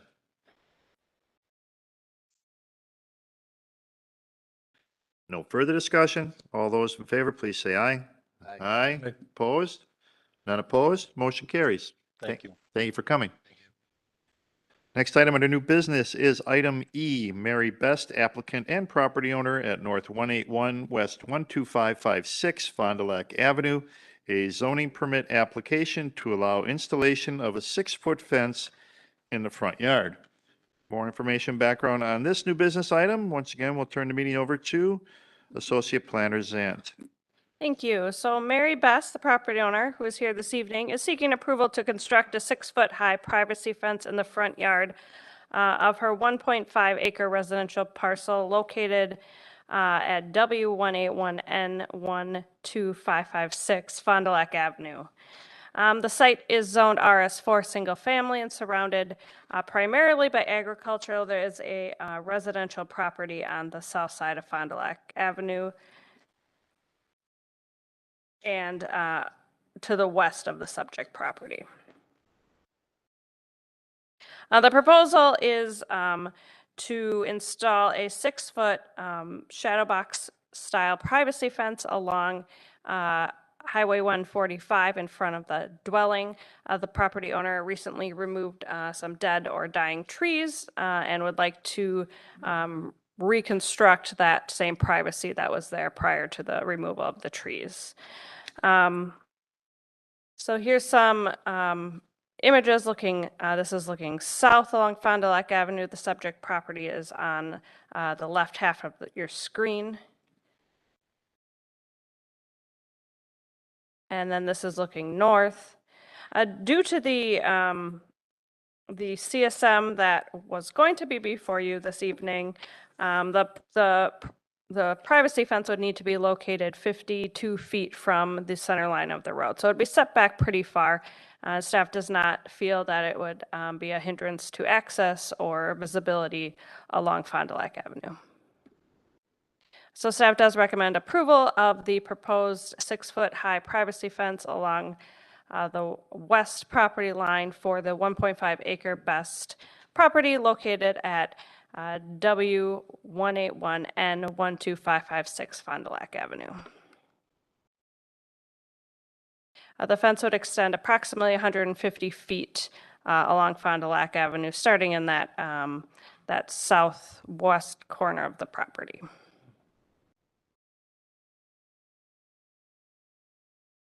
Does that highlighted line show the extent of the fence? It's a portion of the fence. This is what was included in the application. It'll go approximately 150 feet. Does that go on either side of that driveway then? It's south of the driveway or east of the driveway. Driveway to the south end of the property line. Correct. Corner from dot to dot looks like 163 feet. So you're gonna go from corner to what looks like a driveway. Is that what I'm understanding? Seeing this as a driveway. No, those are just setback lines, basically the driveway. So from circle to circle on the property line looks to be 100 and either 63 or 83 feet. I can't read it. Let's see if I can. 50 feet. Is it your intent to go from corner to all the way to your driveway? There isn't. The corner is very deceptive. It comes along, there is a jog to the north to correspond with the Wetteraw property zoning that just happened, which doesn't really show on there. And the distance that we're talking about as we measured it today to the first survey stake along Highway 145 from the edge of my driveway, from reasonable setback from my driveway, is 110 feet. Okay. So that would. I can't fence the angled part of the property because it's their property. There's trees and debris and things that I would have no way of working around. The purpose is to just shield me from the road and the noise. And when I have my great-grandchildren over, I don't want them running out into the road. They never had access before because of the trees. But now I'm just plain, as you could see, wide open. And there's no way to prevent road access to little kids. We don't have a shot of that corner, do we? So it's from this corner down here. Up there. Yeah, here. Can I show you? Can I walk up and show you Sure. where the stake is? Sure. The stake is right here in this tree. Okay, kind of see one there. So you're going from that little tiny little tree right in front of the red truck, right? Is that the? No, coming from the edge of the driveway. Yep. Where's your fence is going there? Or from your driveway to that point?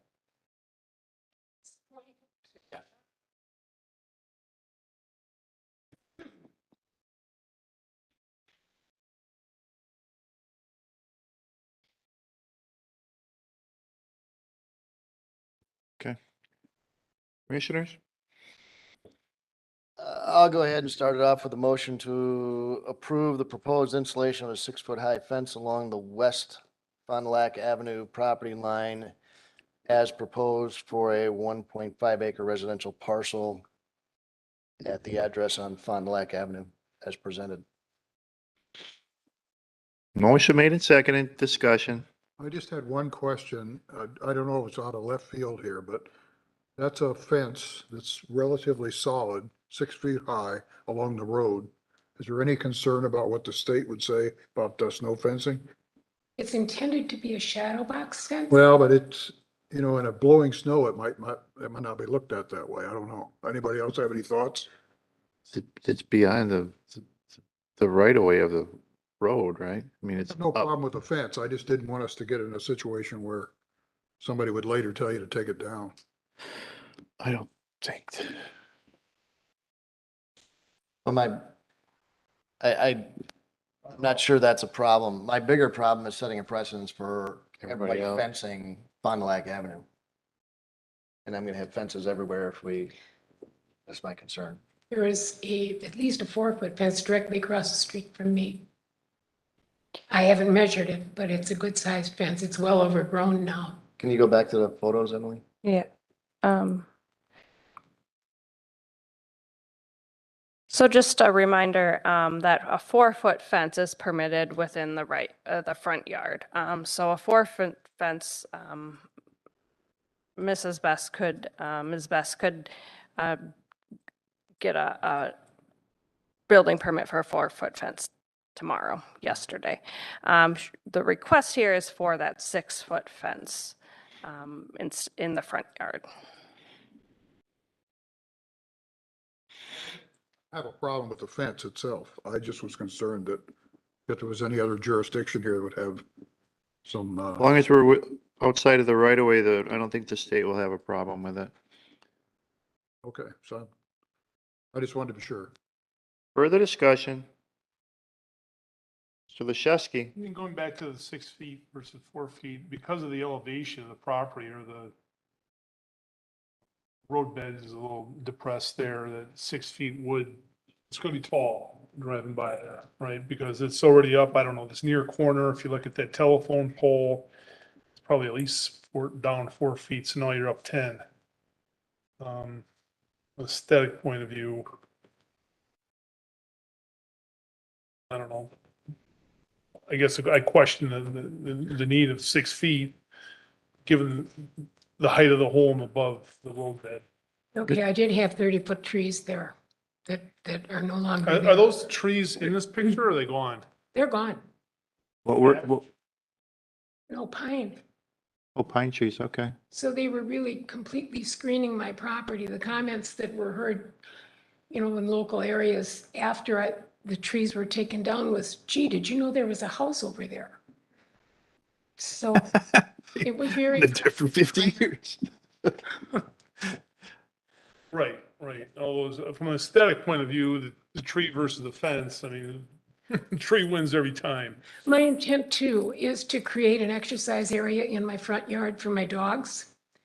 And by the use of portable fencing panels, and they can clear, or they could clear a 5-foot fence. They jump very, very high. And I want to be sure they don't get out on the road. Yeah, but with only a linear run of fence, they could run around the fence. So the height, I'm saying an enclosed area with that fence as a part of the area. oh, so you're trying to enclose your whole front yard. No, not necessarily. I have panels that are movable. Movable panels. Yeah, and you clamp them together. Okay. And they're temporary exercise areas. But that fence could be the fourth side. Okay. But if it were 6 feet, otherwise I couldn't use it for that purpose. Further discussion? I don't like fences in front yard. I understand why she likes, what is requesting one. I understand also why you want it to be 6 feet because you're used to the 30-foot trees. And I also understand the feeling of it being more exposed to passerbys, because now you're more visible, than you were previously. So I can understand that. It is a very rural area. I don't want to see the precedent set. I've voted against fences in the front yard before, but it was more in a condensed residential area. I think that was a RS4 and RS5 area. This one's a little bit more wide open. So for that reason, I'll vote in favor of it because of the security and the reasons of why it's being presented for protection of children, animals, and also I think for Mrs. Best as well. Peace of mind. Further discussion? No further discussion? All those in favor, please say aye. Aye. Opposed?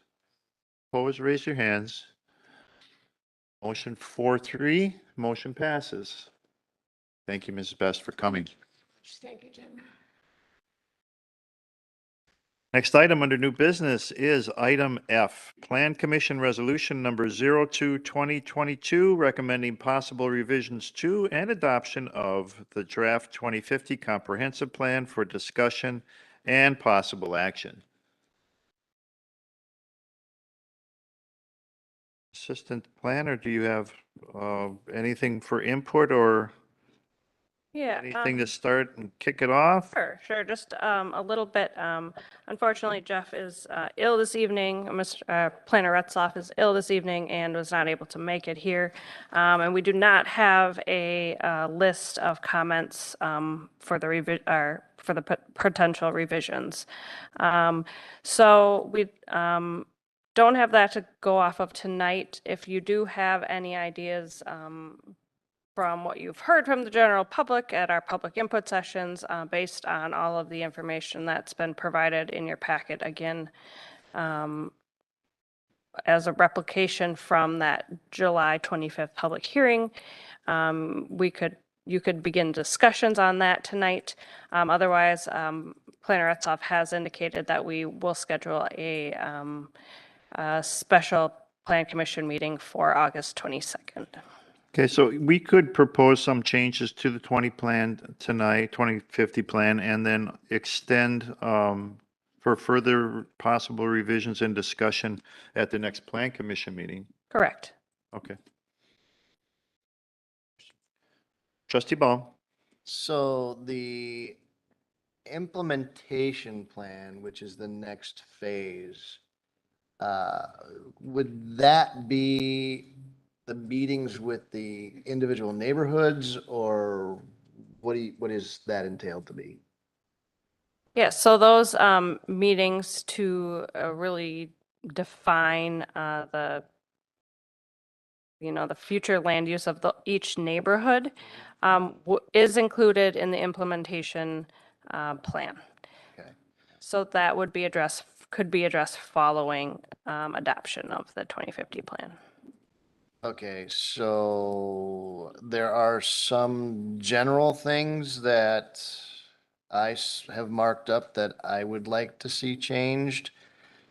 And mainly, I don't want to get into creating a plan for Holy Hill Road and what to do with your property, because I think that north of Rockfield Road and south of you guys, what's supposed to happen there. I think that type of real down and dirty discussion is more of the implementation plan. Is that correct?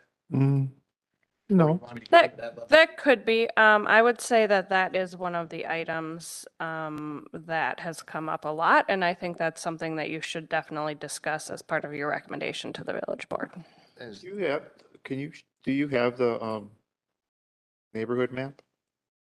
The one that shows all the different colors? Yeah, give me just a second, Yes. and I can get that for you. Yeah, but we need it on the screen. We do appreciate Melanie's maps, though.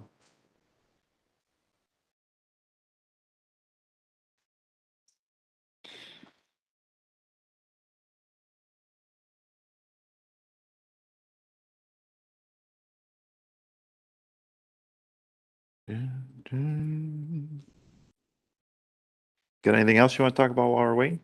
Well, I was going to start going through the individual area matrices to say, hey, I think this should be a desirable as opposed to an undesirable, those type of things.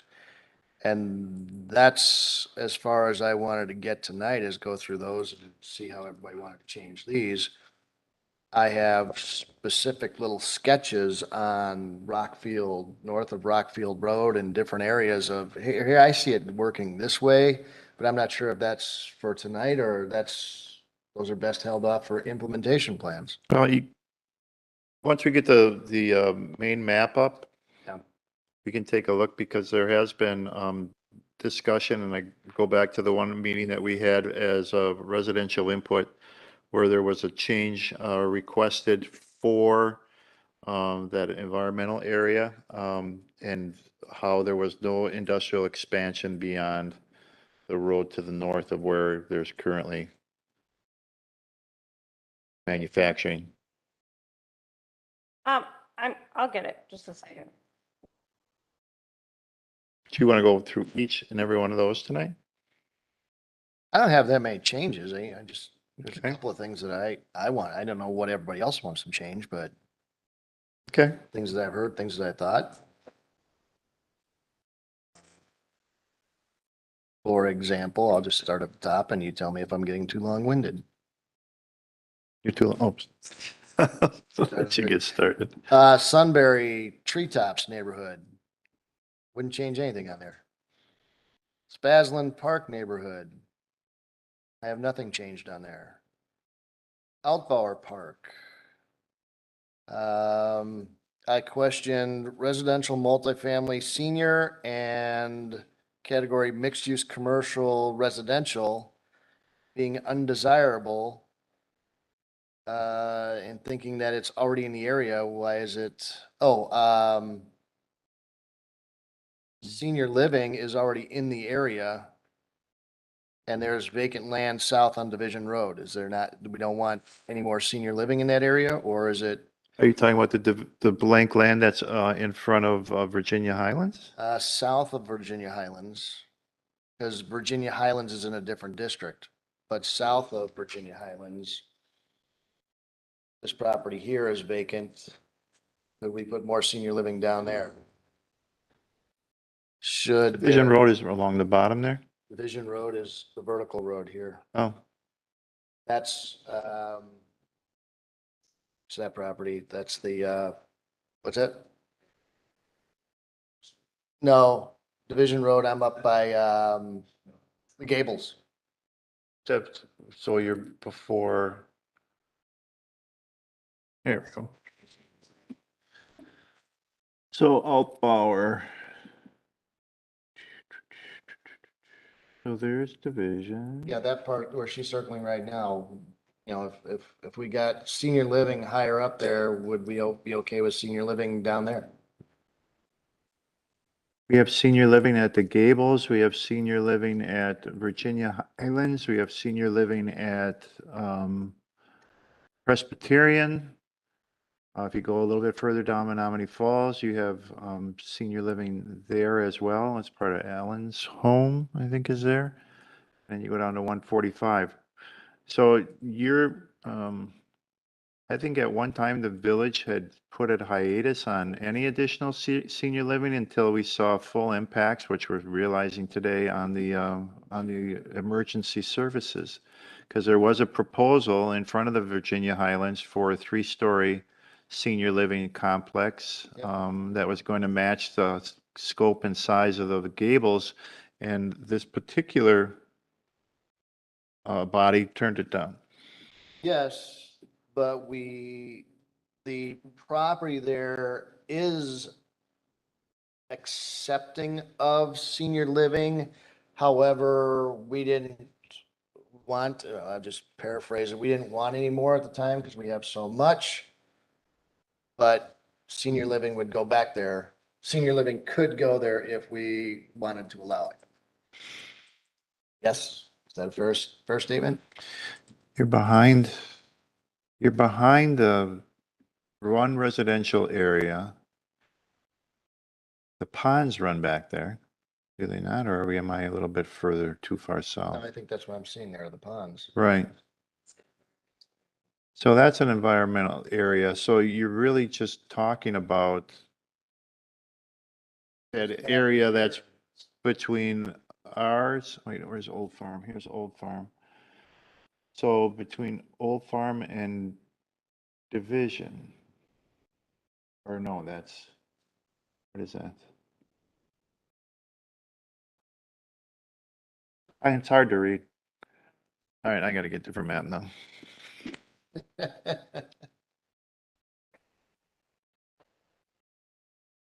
I can't read the map. I'm trying to find it.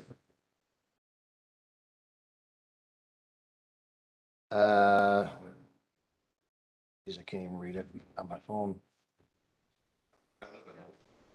Yeah, it's west of Willowwood Drive, south of Lilac. There's some vacant land there. It's really more of a land use question, not whether we're gonna allow it there, is should this district allow senior living?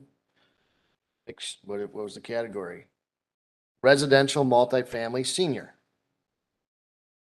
Should it be allowed there? Should it be allowed in that district? We've got others in that district. Are we not gonna allow any more in there? And I think if we got some in there, it should be an allowable use. Whether we allow it here, that's another question. down the road. Allowable or just undesirable? Because I would say it's probably undesirable to have more of it, but I wouldn't say somebody couldn't bring something to us to say, yeah, it makes sense to do it. That's why I would change the undesirable to allowable. It's not desirable, but What is it now? What is it in the show now? undesirable now. I agree with that. That's I'm sorry, I agree with it.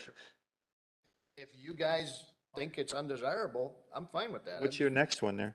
The next one next to it is mixed use commercial and residential.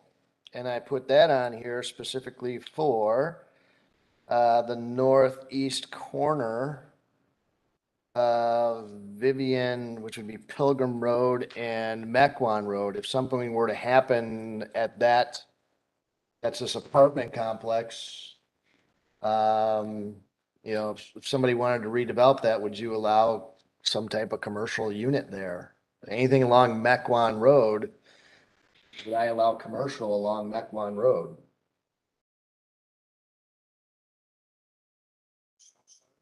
Yeah. That's where this district is. What'd you guys discuss?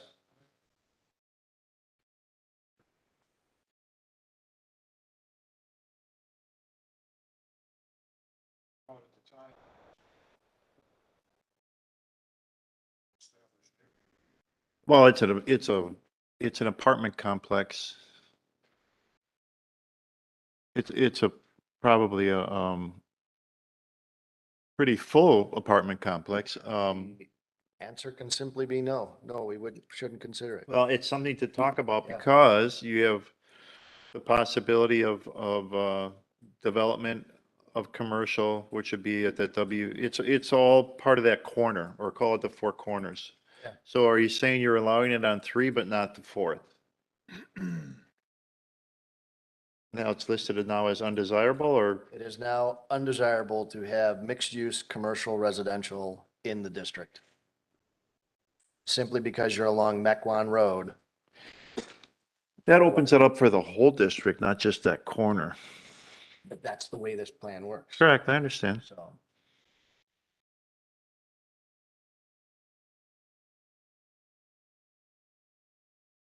Because I don't want to see it further down, in other areas. no, I don't want to see it. Other areas of the, I think for this corner, if it ever would transition, and I don't know if it would happen in my lifetime, I think that's something that could be discussed and be brought up as an amendment too. Okay. But I wouldn't want to take that full district all the way over to Division Road and into those neighborhoods and say, yeah, we'd be okay with a mixed use, especially when we know that Division Road is going to be going through an improvement process in the next 3 years. And based on those improvements, someone could say, well, it's an acceptable use. Why not put it where you were saying that senior center? In that regard, that area of land that you said could be used for senior living could also be approved for mixed use commercial. Okay.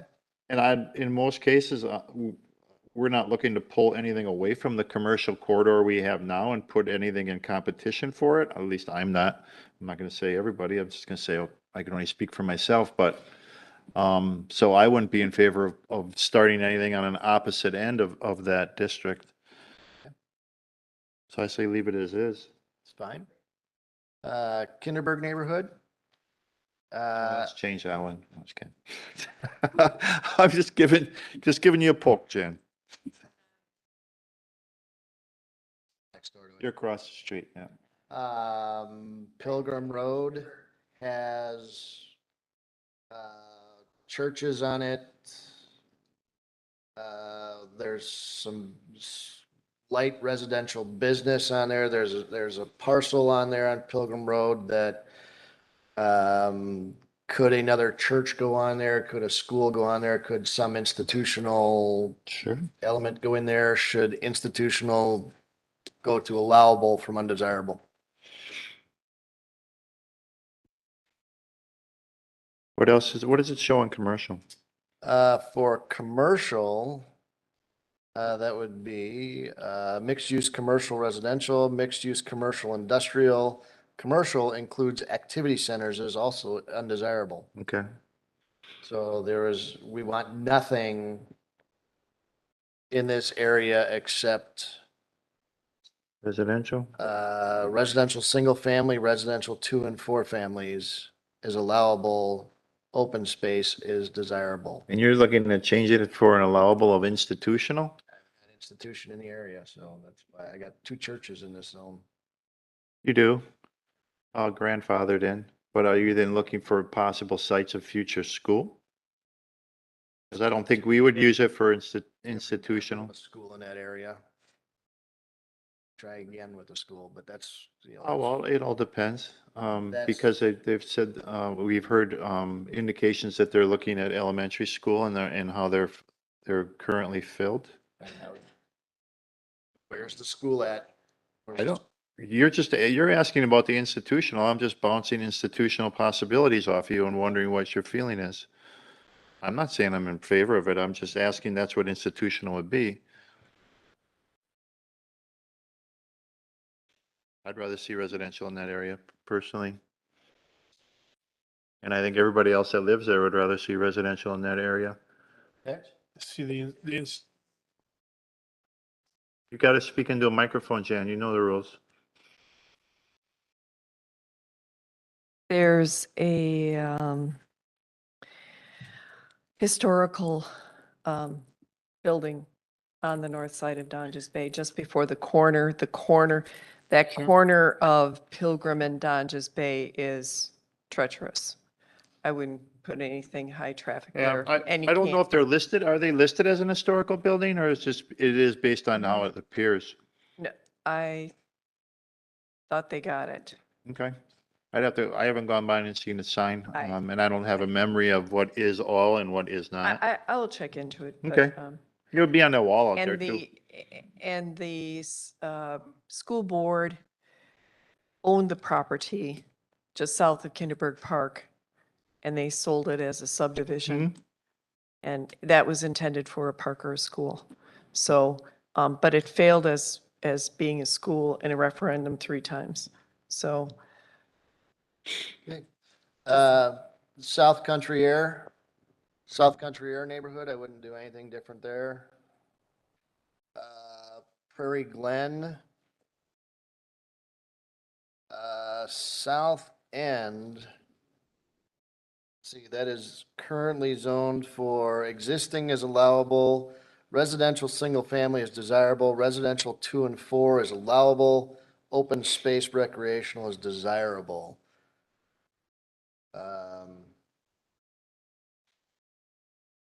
I guess I circled the south end of that and questioned what we're gonna do there.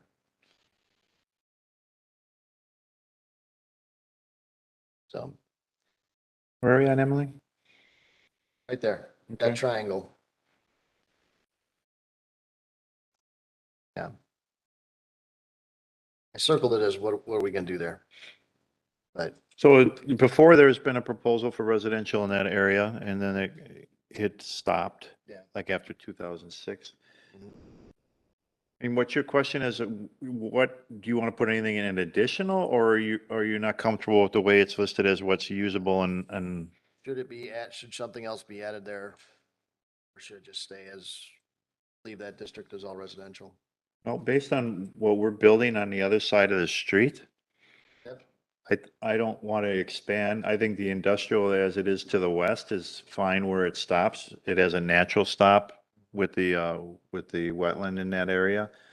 And it's a tough incline there to build anything. So I don't think, I'm not going to say manufacturing couldn't go in there. Anybody that would feel that they'd want to fill it to flatten it out probably could, but I really don't want to see it on that rise.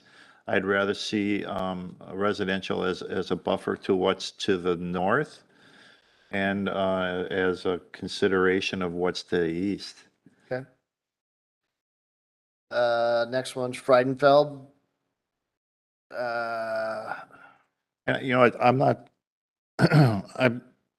you guys got other thoughts, please kick in, or you got other questions, please ask them, please put in your input.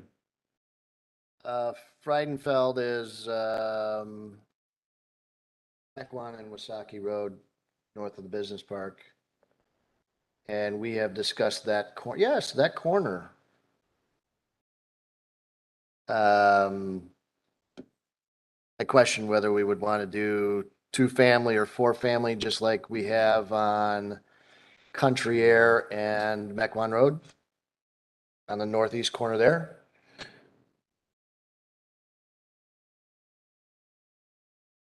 Could that be switched to allowable, or we just want single family in that area? That's sewer district. Yep. What's that? Northwest corner Yes. of Country Air and No. Mequon? Well, what I'm talking about is Mequon and Wasaki Road, northwest corner. We put 2 and 4 families at the northwest corner of Country Air and Mequon Road. Is it listed as undesirable now? It is listed as undesirable. Residential 2 and 4 family. That would kind of make sense there. Residential? 2 and 4. 2 and 4. It's a similar subdivision of what Renwood is. Yeah. it says the future residential development is intended to be single-family development on existing platted lots. future lots could be same or similar to existing development. Right, and that's what he's questioning. Do we want Do to we add have- not the multifamily, but the 2 and 4 family condominium as we have over on Country Air? Is there water sewer there? Yes. Okay. Where it's not is when you get back, A little further. yeah, by Nice. north on Long Forest and then east Up by Elm. up by Elm. Like if you just get past this guy's house, nothing north of that guy's house is water and sewer. That was planned to be part of it. Yeah, you have to run it all the way up Wasaki, but you get it through the subdivision, so. Well, but if you want to propose it as a possible acceptable. Owner occupied. Well, yeah, that's you saying condominium. Occupied, owner occupied not. If you want to rent your house out, you can go rent it out tomorrow. Depends on the HOA. That's true. Yeah. But if I don't have an HOA, I can go rent my house out tomorrow. We don't have rules that say you can't rent your house out. So it's, Not yet. we don't have rules for that. So I will make a motion that we move residential 2 and 4 family from unacceptable to acceptable in the Friedenfeld neighborhood. But it's not saying desirable, it's just saying acceptable. Acceptable, Acceptable or allowable? allowable. Allowable. That's your motion. That's my motion. Motion needs a second. Do we have a second? Motion made and seconded. Discussion. Somewhat of a change, but it's not, like you said, any different than what it shows on Country Air. Yeah. It's been like that before the current Redwood, the proposed development before had that option in it as well. But there was a commercial component to it along the frontage of Mequon Road running west. There was, that was how it was first approved, and then again, that got walked away in 2006. And then it came back as you saw, as we see Renwood today. Further discussion or questions or input? No further discussion? All plan commissioners in favor, please say aye. Aye. Aye. Opposed? Not opposed? Goes forward to the village board as a recommendation. Woodland Ponds, I have no changes on that because it's all recently developed. Country Air neighborhood.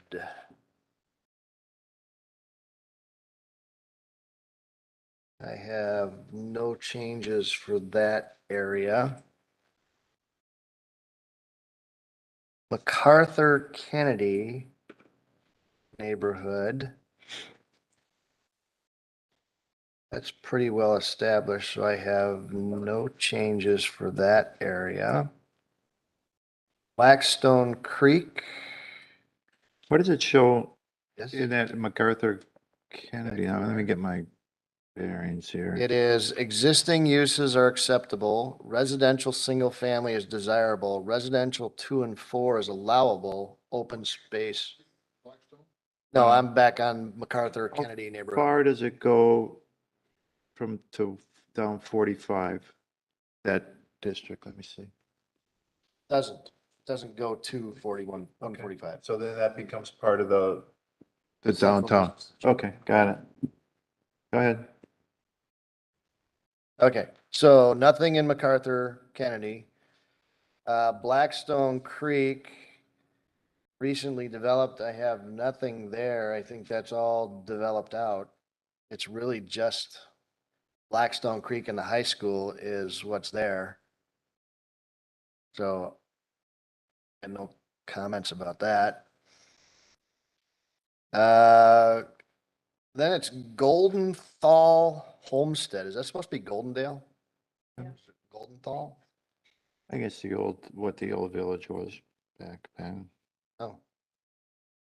Predating my history. Okay, so Goldenthal and Homewood. Again, I question institutional. Other church, religious entity, would that be welcome in that area? It's currently listed as undesirable. If somebody wanted to build a new, for that matter, if somebody, there's restaurants, isn't Dan Wing's place right there? Well, he no longer owns that. Yeah, but his old place. Yes. We don't want any more restaurants or bars or anything going in there that might be commercial in nature. We don't want any more churches going in this area. So you're asking along Goldendale Road between Mequon and Freistadt? Yes. Let's see. Commercial includes activity centers is undesirable and institutional is undesirable.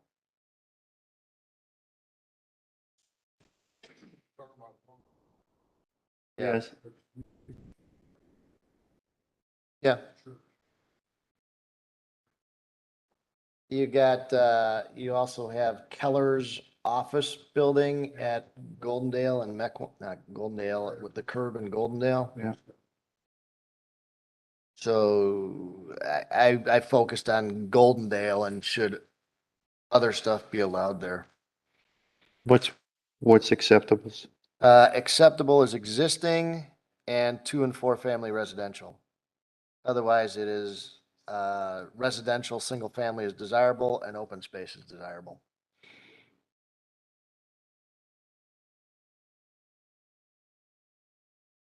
Is it just what's east on Goldendale or is it following on east and west? It straddles Goldendale. This is Goldendale right here. So it's on both sides of it. Side straddles Goldendale.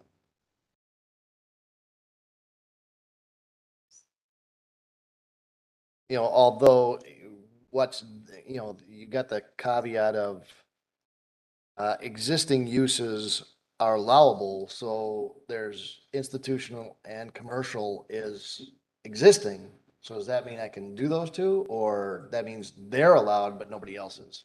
That's the way I took that statement. An existing use, they're allowed but nobody else can come in because it's not allowable or desirable. It's my interpretation that it would be future development. So if a different church wanted to go in where St. Boniface is, that would be allowable. It'd be a continuation of a use. But you couldn't build a new church next door to it. Well, you possibly could, but it's not listed as allowable or. So it would be an amendment to the land use plan. So at that rate, anything can go anywhere if you if you go in for a zoning amendment. You can go through the public hearing portion of that, yes. Yeah. Yes, as was on tonight's agenda. Yeah. Yes, but it has to go, Through the process. through its process. Okay.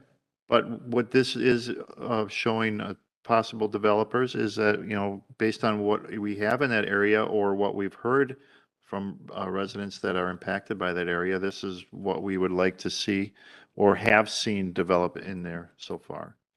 I might just add, I don't know, I might just add that the intent of having institutional uses designated as undesirable in all of these areas is that likely any new congregation, new church that would be going in, new school would be high traffic generators. And so we'd want to encourage those to be along the main roads out of the quiet neighborhoods.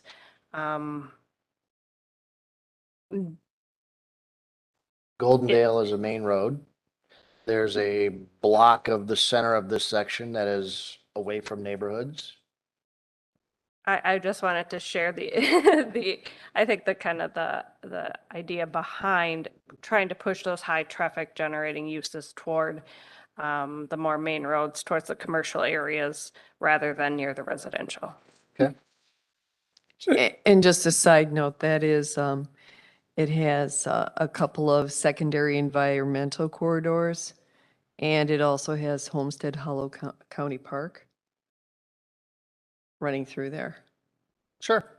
So there is, That's not on Goldendale.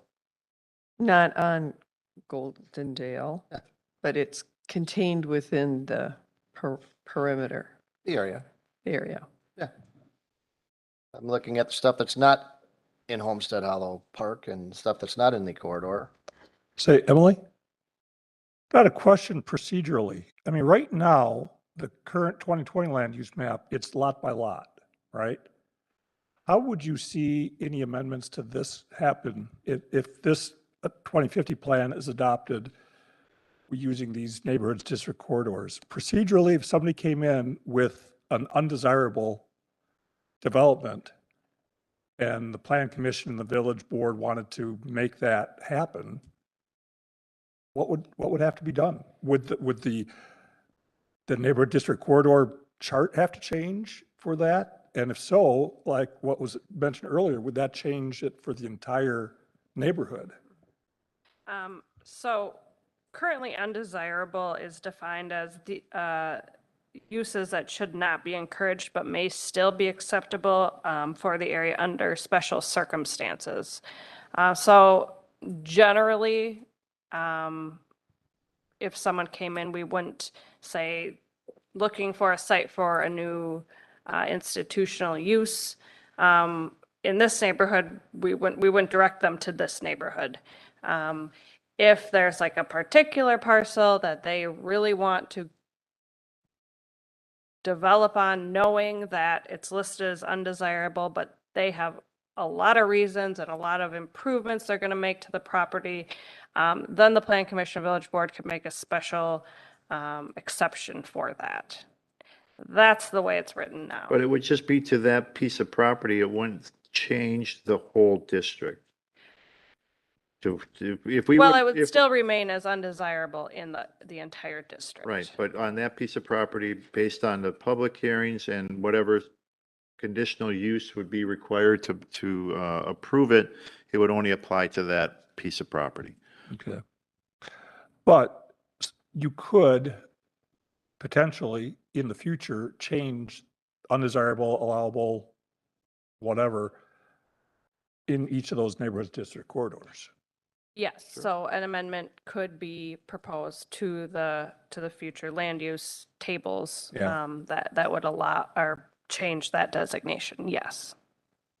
Okay. And then that would be for the entire district. Yes, right. Okay. Thanks for the clarification. Okay, I will move on to Amy Bell. I have no questions about that one. Willow Creek. I gotta get my bearings on this one. Willow Creek, I had no corrections on. Meeker Hill. There is a comment from a resident to allow a multifamily development around the old quarry. From the quarry owner? I don't think it was from the quarry owner, but it's in the comments packet. And I thought, that might not be too bad, but I don't know enough about that quarry to know whether it would be reasonable to develop multifamily around there. I think it would be a great idea. Well, you have the mobile home parks. This was east. Yeah. Their comment was multifamily condos. So get a high density development around that quarry and then make it an amenity for the village that we could all go swimming there. Yeah, like Sussex. Or Racine? They built around a quarry. It's a beautiful development. Okay, so I just tuned into that and said, okay, should this district have the use of residential 2, 4 family and multifamily? But if we're going down the road that if a developer wants to come in and have this changed, they can come in and petition to have it changed. So there would be no need to change this. Well, they can through the additional process, Yeah. So, which is all for public hearing and yeah, plan commission and village board input, where if it's considered an acceptable use, then that process doesn't, you don't need the additional steps nor the additional time or cost that would take to go through that approval. yeah. So if you wanted to save somebody additional time and use to put multifamily of some sort here, do you want to make it allowable on this chart? Thinking that that would be a good spot for it. Right now, Or do you want, I don't want it generally throughout the area, so I'm going to call it undesirable. Whereas I think this resident's comment that that would be a nice area for higher density. Yeah, I could see that. commissioners?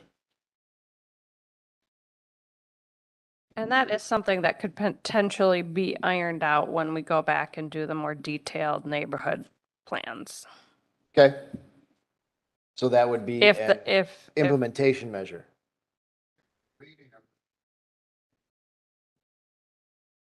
Yeah. Okay, so I'll leave that for the implementation meeting. Woodside, the specific zone of Woodside, because we're not talking the purple below it. That one, I would not change anything with, just leave it all single family. Was I calling the road the wrong road? Was I saying Rockfield earlier? Yes. Okay. Isabel Farm, so I would not do anything with Woodside. Isabel Farms. This one, I have pictures and drawings all over it. I have a question with the north half of that property. What should happen on there? I think that needs to have special attention to it, and I think we should schedule a meeting to discuss what we're gonna do with that in more detail. That also involves a proposal that was brought forward by the developer. Yes. Mm-hmm. But it's not page 138. This one. The one that was red and yellow. Yeah.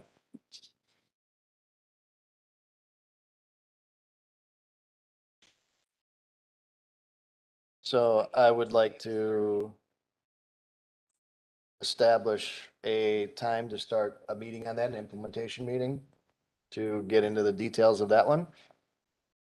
But I will accept the uses that are presented today until we can get into the implementation. Okay.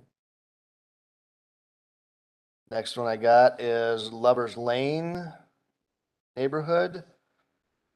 I have circled the former DPW station and question whether that should be slated for institutional for a police station. The police department has talked about that. While we're doing this, so the village doesn't have to go through another round of steps of redoing what we're doing, I would like to put institutional as allowable.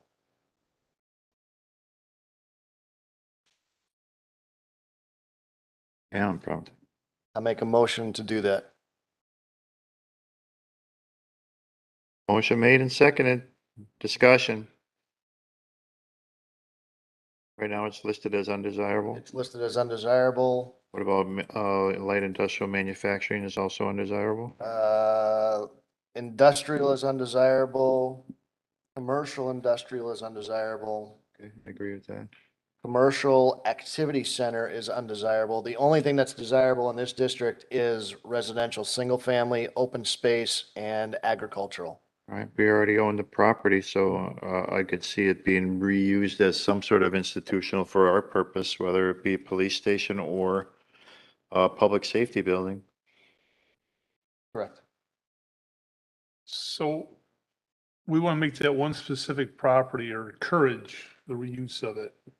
We want to allow institutional in this zone because the police department has said that would make a nice location for a police station.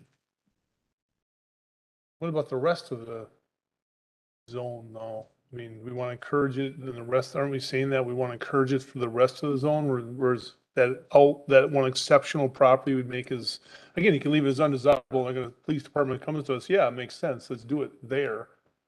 But by making allowable, the rest of that whole district is going to become kind of a bullseye for this other stuff. That's, you know what I'm saying? Then we got to say why we shouldn't have it there. True. So I think we're focusing too much on one property to the Okay. detriment to the rest of the zone. I'm fine with that. You make a motion? I did make a motion. It was seconded.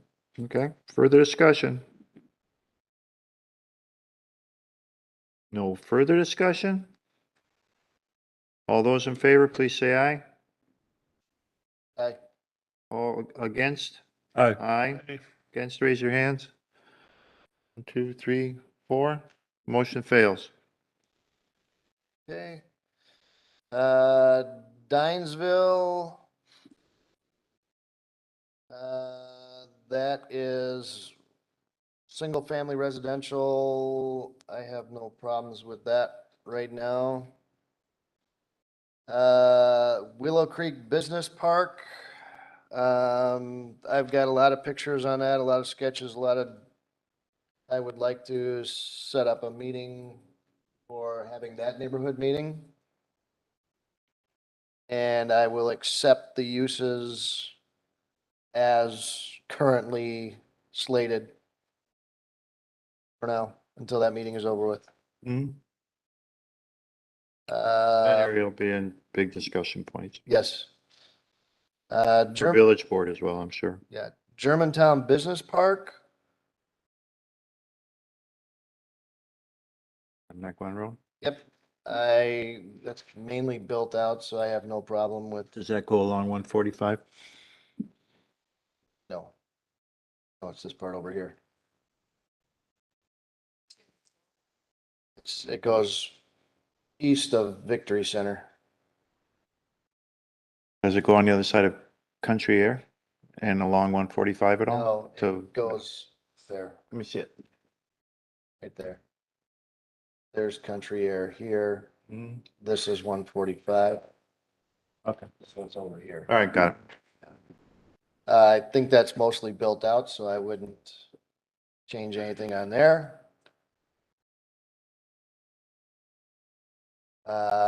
Germantown Industrial Park.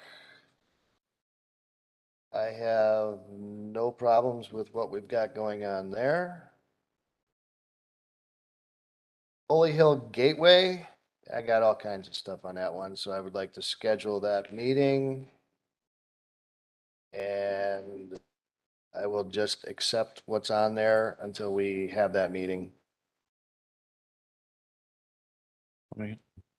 So, question. Yes, So you're saying you'll accept it for that neighborhood, and you've mentioned it for a few other neighborhoods as well, until you have that meeting. At that point, then, would you propose changing the then we would, table? then we would talk about it, yes. You don't want to make a change now where you don't want anything north of Rockfield Road?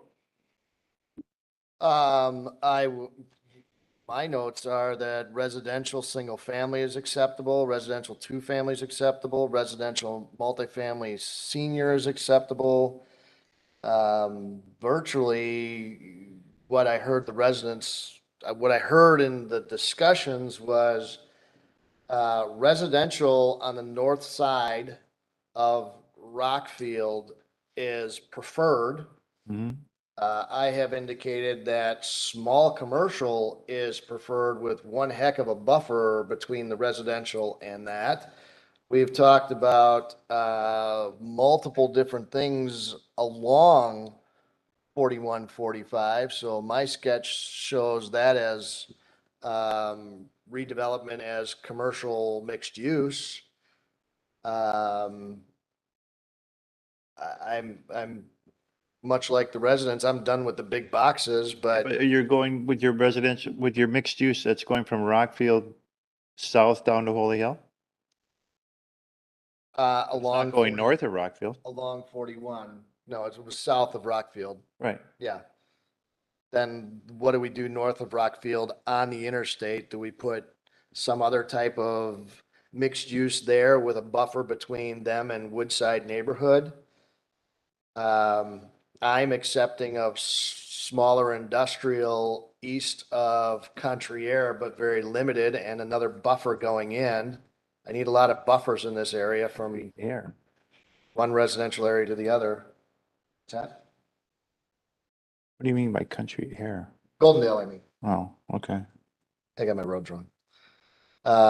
South of Holy Hill to the railroad spur, I'm fine with that going light industrial, no more big boxes. I've got who's our trucking company there, but I need a buffer to Isabel Farms neighborhood.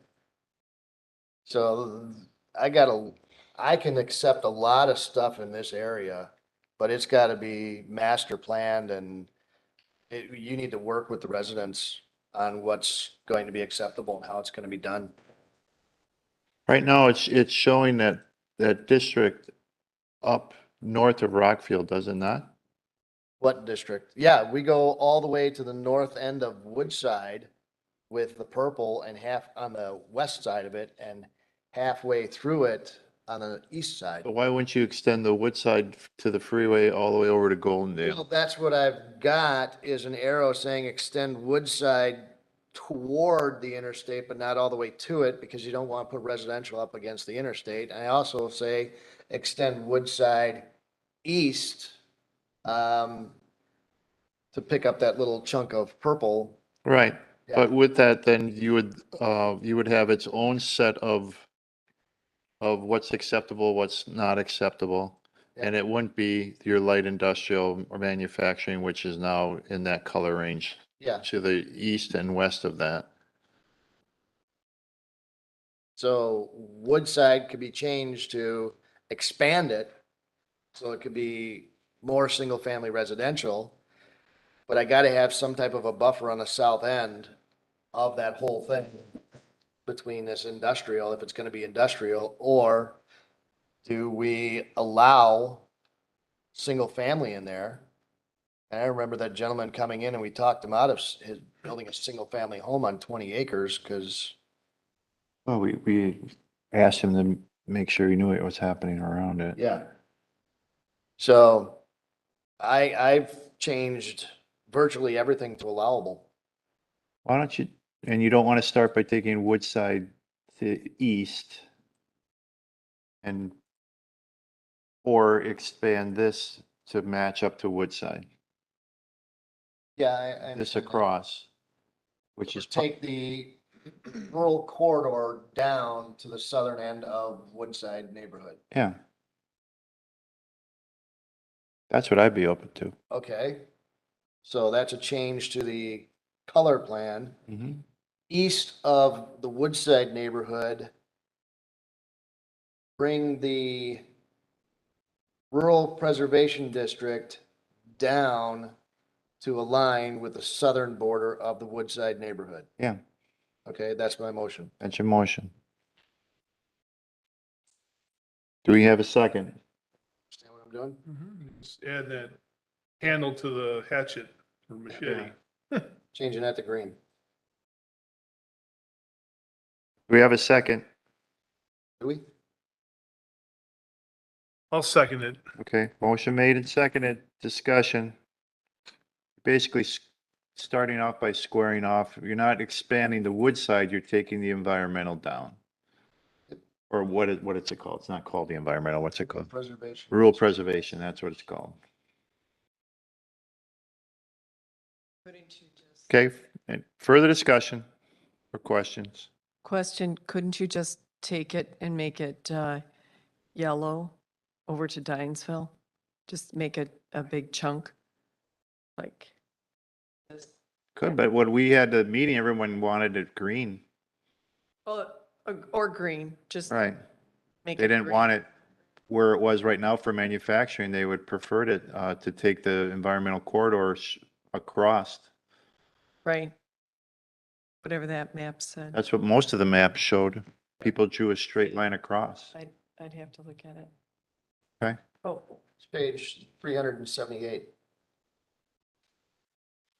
Okay, as 37. long as we're changing color, what do you do west of Woodside?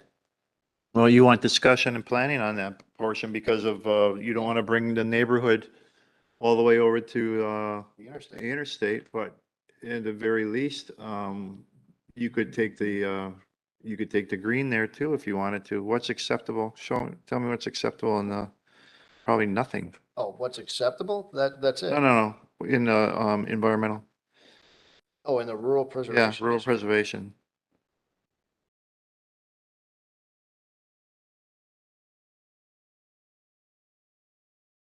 I don't have these memorized. Rural preservation in that district, existing uses is allowable, single-family residential is allowable, institution is allowable, open space recreation is desirable, mineral extraction is allowable, and agricultural is desirable. Okay. Right now, your motion is for, what's east. Are you looking to amend that to add what's west? Nope. Okay, so right now we're just dealing with what's east. That's correct. Thank you. That's all I'm trying to. All right, further discussion on that motion? No further discussion. All those in favor, please say aye. Aye. Opposed? None opposed, motion carries. Trustee Ball. So what to do west of Woodside? Again, along 4145, all the way down. I don't see that being residential. I don't see that being preservation. You're on an interstate, and you're at an interchange. It's gonna want to be developed. And while I want a master plan for what it's going to be, I think that's part of meeting with the neighbors and what's doable. Can I see a satellite of that little top corner?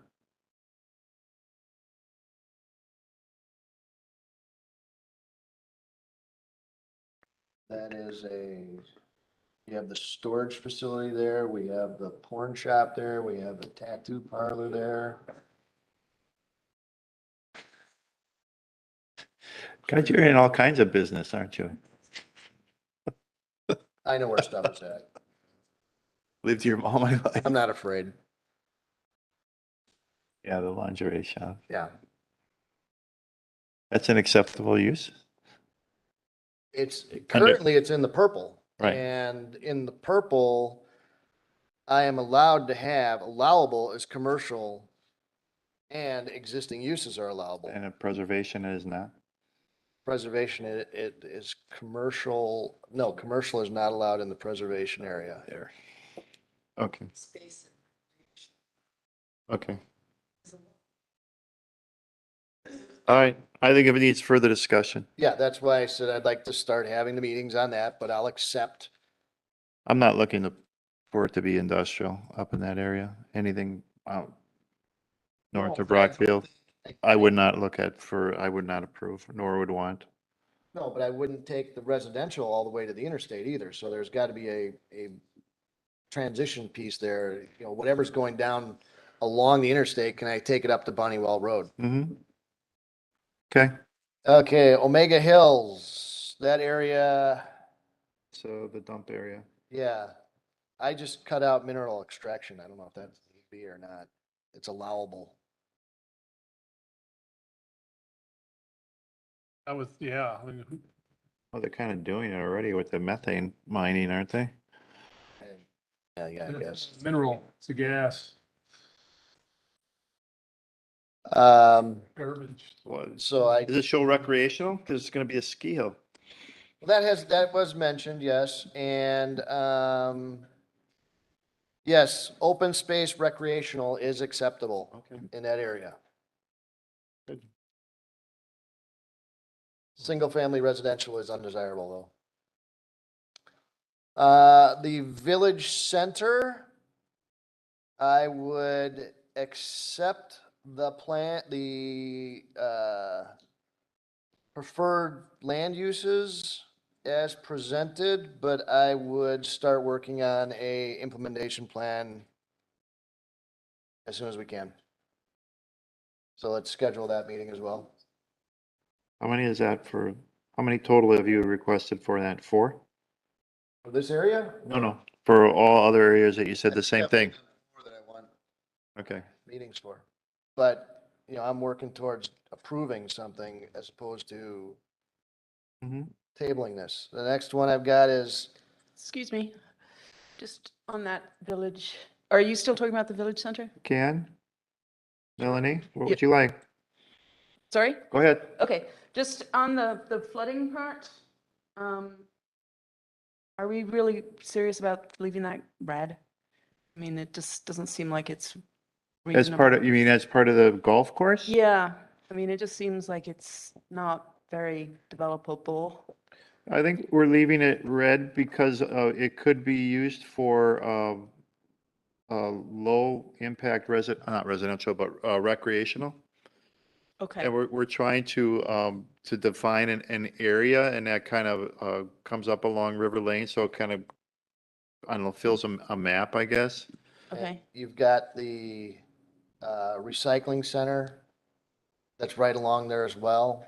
That's part of that, so There could be development that could happen, that since we own that property, there could be some things that could be built there to Mhm. provide access to the river in future. Wouldn't that be considered part of a park, though? I mean, It could, but a park can go in the village center. yeah. So we don't distinguish by color then, I guess is the better question. well, it shows a district. Parks are allowable in all the districts.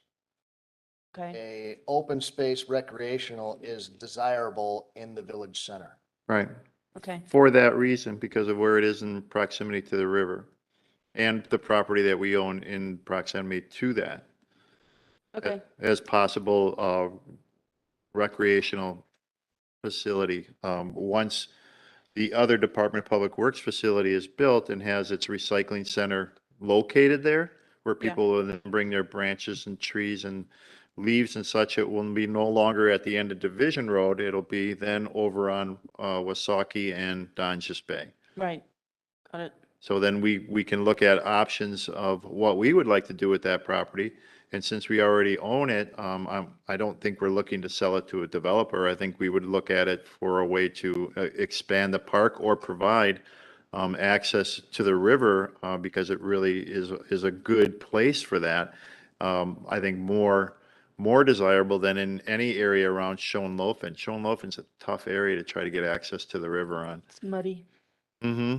But here it's good because it's wider and has some better opportunity, I think. Yeah, I don't dispute any of those things. I find this to be confusing, and other people do too, with the whole color thing, and just, I don't know. It's going to take a while. So it's for us too. This is all new Yeah, for us. I mean, I think it seems, I'm listening to you guys, it's very complicated. I mean, it's a complicated system. It is, but in the same sense, it's more defined than what we currently operate within. I think it gives a better definition and picture of allowable uses or not allowable or undesirable than some of our current zoning does. You go. It's different, all right? You go on Main. Thank you. You go on Main Street. Yeah. Simply Main Street, you look at the zoning map for that, it's industrial, residential, business, restaurant, park, commercial. It's just changing color left and right if you go across there. Yeah, I have a copy of it Yeah. back here. So the ability to try and influence this area when I got all those different things in a row, what do you want this area to be? Well, it's right next to an industrial, so I should be allowed to put industrial next to industrial, right? But in this area. No you more don't want industrial, that. no more We're industrial. trying to define a downtown area that we can promote for either growth or opportunity of renewal. Yeah, no, I understand. I understand all of that. What I dislike about this is it's just so broad brush and immediately people go, oh, look at all the yellow residential and oh, the green's nice, so it's just, it demands interpretation and reading. It's not something that you can just sort of look at it and go, I get that. I can look at this and I can get that. I mean, I get it. I You're look at accustomed to this it. and I still have to read pages of stuff. You're accustomed to that because that's what we've been doing for our entire careers. Yes. Is I know. those are the zoning maps that we've had in all over the place. This is a different Right. way of doing it. And yes, we're gonna have to adapt and change and learn a different system. Yes, I understand that. So- I'm just saying that it's going to be difficult and people won't necessarily interpret it the way in which this is presenting because they are used to this and they don't have the time, like some of the rest of us nerds here, to spend time trying to figure this out and understand it. So, I think this is going to make it harder and it definitely needs more of an educational process for some people in the village. There's plenty of people who haven't even looked at any of this stuff. Is it? You And gotta- a large amount of people who won't, That's right. in some regard. And you're kind of setting yourself up for arguments in a way by this being a complicated process. I think I'm trying to lessen that ability in some areas in regards to how it's listed in desirable, undesirable, or acceptable.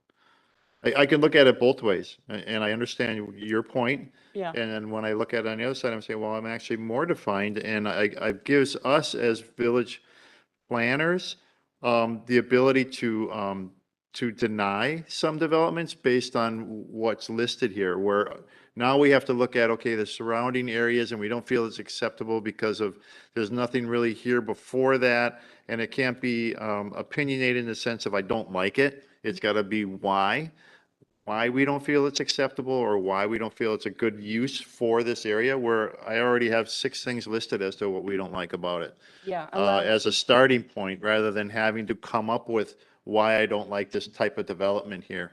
Because then that opens up the interpretation for them to go to BOZA and then to a circuit court. And I'd rather have my land use improvements or decisions made at this level and not at a court level. Yeah, I can understand that. Okay. When I have adjacent zoning that is significantly different, but it's there. Mhm. Kinderberg Park, what was Kinderberg Park? RS2? It was institutional. No, the residential in the area. RS4? 4 and 5. RS4? 4. Okay. There was some 5. But there is, right next to RS4, we have an area where we put denser housing in. What's denser than RS4? RS6? I'm sorry. I have Ours some 5, instead. 6. RS5, RS6, it's right next to it. That type of zoning says, hey, if I can put RS6 next to RS4, it should be allowable here because they did it here. That's where the argument started, is we've got RS6 surrounding RS4. So if you just have more of a general assumption that we want residential in this area, what density starts to have a different impact? I can make the argument when I go around the country, you've got this here, it's what Main Street, you've got industrial here, I want to put industrial right next to it. You really can't not allow me because it's here and I'm going right next to it. So I have won many of battles just by saying, it's here, you got to allow me to do it right next door because that's compatible zoning. Yeah. This has a different way of doing it, which is less challengeable. Maybe, but we'll see. We'll see. Okay. So, yes. Jan. What are the brown spots? Are those the environmental Where? areas? What? What On brown this- spots? That's the river. Go point to one and I'll tell you what it is. Up. There. That is farmland. This is farmland and then this is farmland. No, up here, that's a wetland up there. Underneath the word pharmacies, that darker tone is all farmland. The very top of the screen in the elliptical, the oval. Oh. Way up to the top, the tabs, Jen. Yeah, there. There's the tab, the pharmacy tab. Underneath there, that brown, go down a little lower, that brown is farmland. So I'm not sure which brown you're talking about. Well, the trees are trees, the black that you're Just talking about just is the river. river. That's the river on the golf course showing the ponds that they have.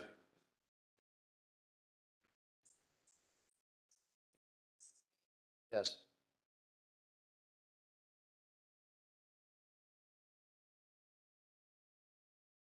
Okay. Okay, so I have said I'll accept this as presented, and I think we need to start on the implementation plan. County Line Road. That's a stickler. I think that is what we need to go to the neighbors and start having meetings. So number 5, that's another meeting to start discussing it. I'll accept what's on there today and meet with the residents to determine what they want to have. You're going all the way up to,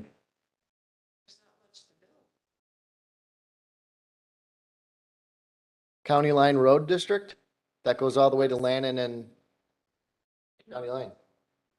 No. Am I missing that? Oh, okay.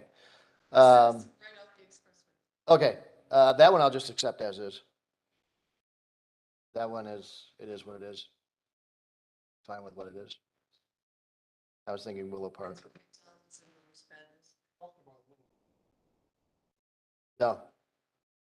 Did I thought I talked to Amy Bell. I don't know, I'll get to, if it's here, I'll get to it. Freistadt District, I got pictures drawn of that, and in that area, we have single-family homes as allowable. We have 2 and 4 family allowable. We have residential multifamily senior as desirable. Mixed-use commercial residential as desirable. Mixed-use commercial industrial as desirable. Commercial activity centers as allowable. I see this as an extension of the industrial at Holy Hill. And I would get rid of all the single family in that area. Hmm. Except for whatever is there today.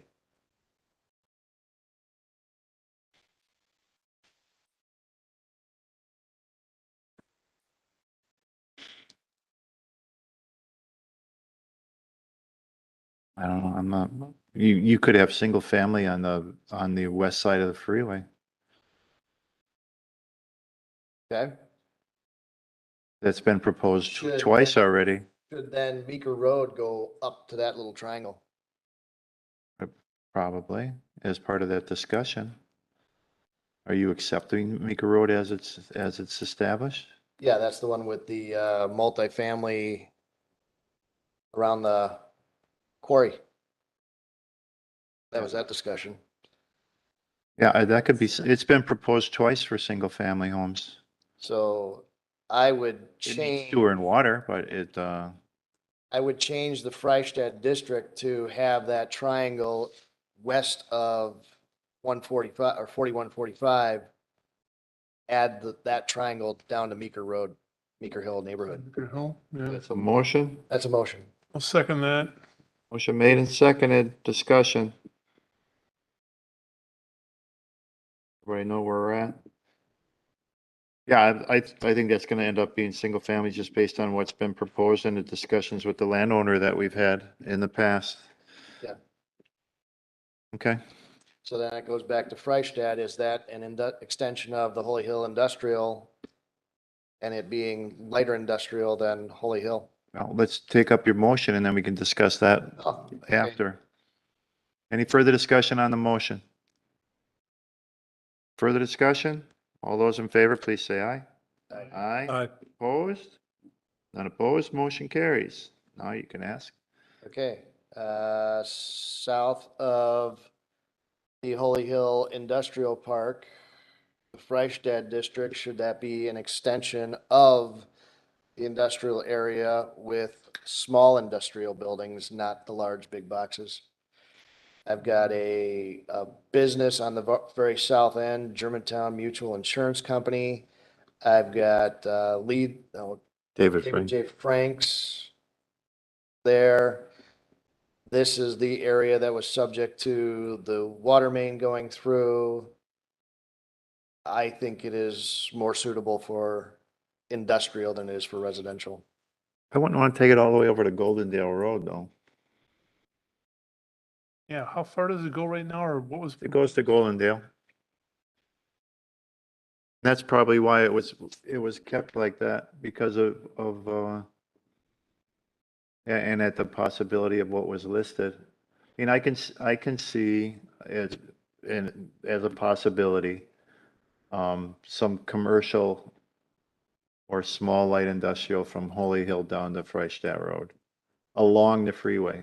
But I would not want to buffer it all the way over and just clear cut it all the way to Goldendale Road, because I think there's some residential impact that you have on Freistadt and Goldendale and that you have at Isabel Farms. Okay. And you're still up for discussion. And a lot of that is a fourth generation family farm that's really has no plans to change for the properties that he owns. So I wouldn't want to put him in an industrial designation as acceptable, because now you kind of, the way he could look at it is you put my farm on the, not on the chopping block, but you've changed the zoning of what it was considered previously. So right now, everything is allowable. Single family, 2 and 4 family, multifamily, senior living, commercial, residential. It's an unknown at this time. Okay. All right, I can accept that then. Because it could go either way. It could go all residential. It could go with some commercial component along 41, 45 if a frontage road would be put in there, and if there would be sewer and water to support it. So there's a couple ifs there, and that's why I think it's showing the acceptables in the range that it is because of the if. But I agree with taking that sliver on the other side based on the proposals that we've seen come forward so far, which have all been single-family residential. That I agree with. But I think you need to keep the other part open for better, I'm going to call it better definition of use, because you're opening it up to a lot of it, but we don't have a designation yet to say, I want it all to be industrial, I want it all to be residential. I think it's going to be a little both. Okay. So then. And right now you have David J. Frank. They have no planning on moving either, that I'm aware of, and I think they've been very clear on that. So with that discussion, I can accept what's on the chart. Then we go on to the Rural Preservation District. And I can accept everything that's in there right now, but we need to have a big discussion on this subdivision thing. The conservation subdivisions. I'm not sold on that yet, and I think there's a lot of people that aren't sold on it, but. Well, it has to have a better definition right now. I don't think it really, I don't think it explains the amount of land that can be split. Because most people in that area, if they own land, what they want to know is, what can I split it into? Yeah. What are you going to allow me to split it down to? What are you going to allow me for uses? Uses are already defined, but I think what we don't have a good definition of is what's allowable. They know today it's easy, it's 5 acre. It's the 5 acre rule for anything, on that side of Freistadt Road. But now when you look at the corridor as it stands now, I don't think, I could tell you what you could split it into. And I've been to all the meetings. Yeah. It could be 10 acres, it could be, a 5 acre parcel, as long as the 15 acres remain are more environmentally conscious.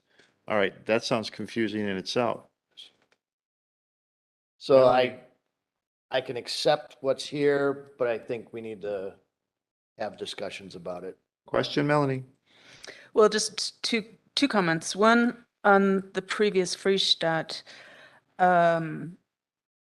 Couple of things. First of all, there were a number of very vocal residents from that area who wanted to keep it yellow or green, just so you know. Also, when you're considering anything that's not residential or not rural preservation, I would also ask that you look at the types of roads that are in and around those areas. For instance, if you do decide that the purple is acceptable in Freistadt, where will the truck traffic go? I mean, we've had comments before about we're circling our village with truck traffic, and that's wear and tear. It's also adding for conflicts. And Well, there's two schools of thought on that. I mean, you could say that we have all our truck traffic running on the outside of our village, which, I'd rather have it there than going through the neighborhoods.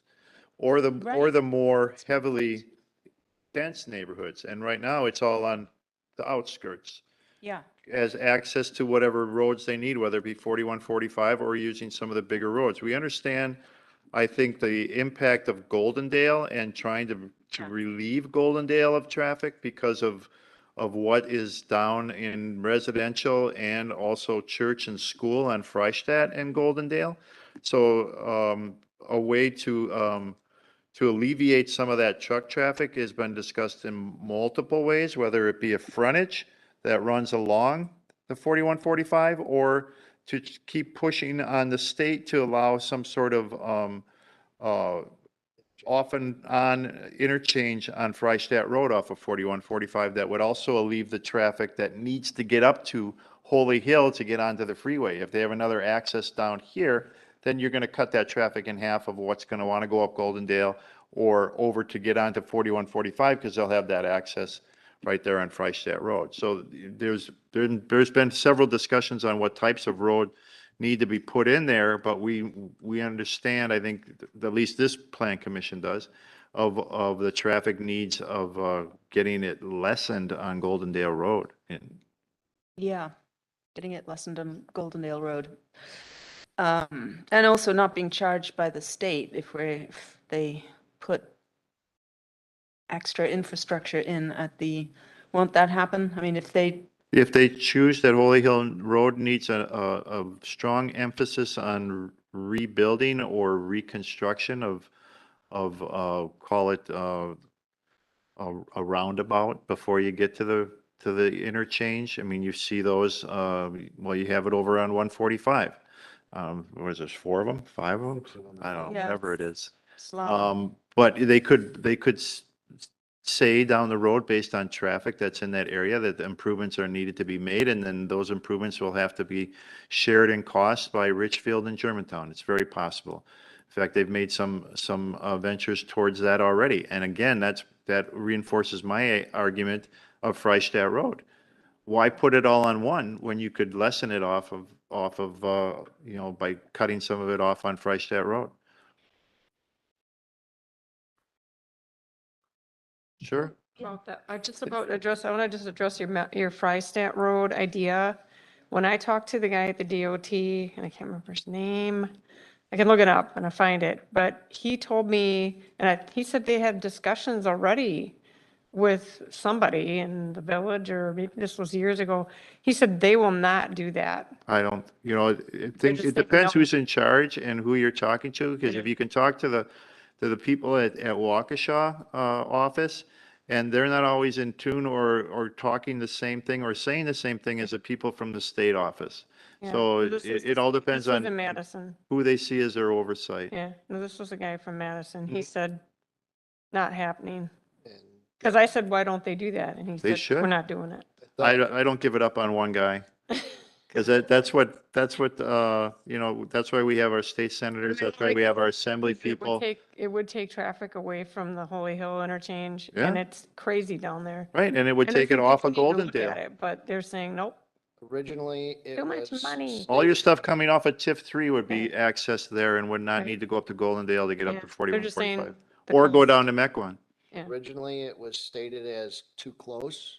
Yeah. And now they've come back and said, since we are so close to Milwaukee, they're far enough apart. Oh, now they're saying, too expensive. It's Well, always changing. So you never know Yeah. until we. And now that it's an interstate, you know, some of those things are Right. made I mean, different some as well. work needs to be done on the Holy Hill entrance and exit ramps because they're too short. They trucks- will make improvements on there, and we already have some of our road improvements going in there now. Yeah, but not on the freeway. No, we won't I know. we touch can't. that, nor do we push too hard on that, knowing that they are looking to offset that cost. Yeah, And some of that is maybe acceptable, but not all of it, Yeah. not in my mind. it's just so dangerous up there that, you know, the trucks, and there's so many extra trucks now because of the industrial and because there's a quick trip there, and so the trucks are on and off there a lot. Mhm. And it's awful when you get behind a semi there. It's dangerous. You get on the freeway and you're going 50 or 60 at the most when you hit the end of the entrance ramp going south. And it's just, I don't know how many times I have had to be like over or slow down or speed way up to avoid getting hit by cars on the freeway. So it's just dangerous. And that's just me. I mean, I'm one person doing that. I'm sure it's hundreds of other people too. And other trucks, you Mhm. know, so. Okay, thank you. So I'm trying to get through the last four in the next 15 minutes. So, rural preservation, do we finish talking about that? Sure, kind Just of. one quick thing, we should have choices. We shouldn't have mandates on how somebody needs to develop their property. In the language in the plan, it talks about that the conservation, preservation, I think that whole thing still needs to be discussed. yeah. I'm not happy with it. I'm not comfortable with it. It needs Mandates to be are discussed. Okay. So we'll send it to a meeting, and the number 5 that goes to a meeting. Okay, Schoenlaufen, I had no comments on Schoenlaufen. clear cut it. Clear cut the trees. Get rid of those trees. Lannon Mequon Road corridor. I got,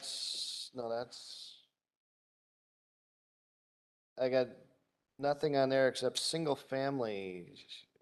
We have single family in that corridor anywhere? Show me. I'm questioning it. It's not, it's undesirable right now, so I guess we leave it as undesirable. I leave it at that. Okay. I'm fine with that then. Let's go to Victory Center. The comments online were put as much multifamily in there as you can, tall, big buildings so that it blocks the sound from the industrial park and Omega Hills. That's what I got off of the comments. So that's a mixed bag of stuff, and that's what our planning says is everything is allowable. Show me that area, Emily. All right.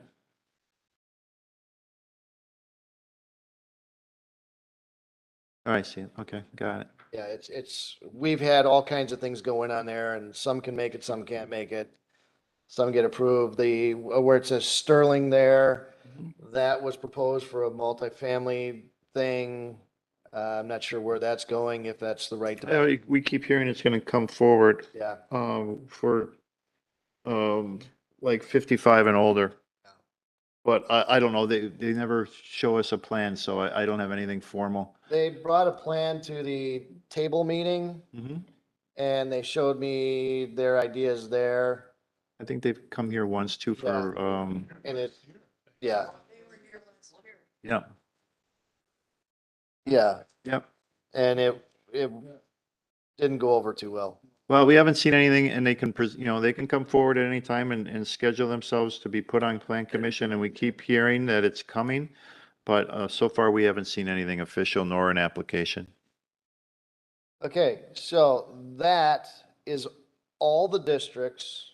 I've gone through all of them.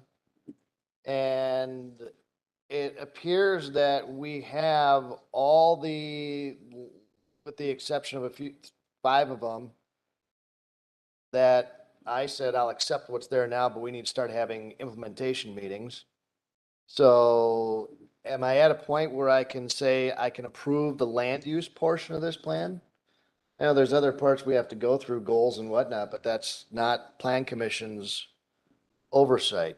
I think that you've instituted some changes that were part of residents' requests, but we haven't seen the formal list of all residents' requests or input that is still being compiled, and we'll have availability for our overview next plan commission meeting. It's our intention to get it to you in the next few days. Okay, so that we can have it for discussion at the next plan commission meeting?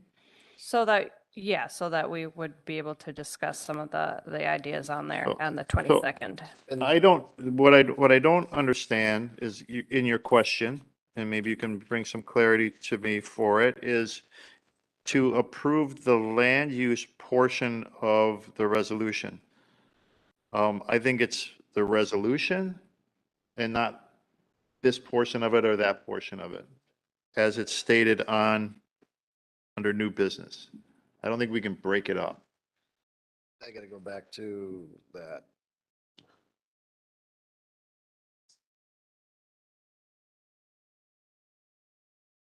So we've had a hack at it tonight, and what is it, it's 10 to 10, which is fine. We can go another 2 hours. I mean, I've done that before.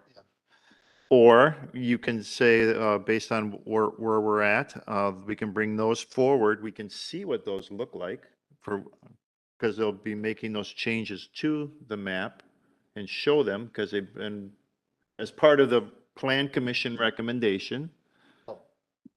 Correct? They're making the changes that we have discussed tonight, they'll make and bring back to us at the next meeting. Right, but that'll be considered the plan commission recommendation for the resolution for the draft of the 2050 comprehensive plan. That would be step one in our, what we would say, this is our recommendation to the village board, and it would include those. I mean, you still have the original draft as done by staff and by the consultant, and now this is starting to formulate our recommendation to the village board.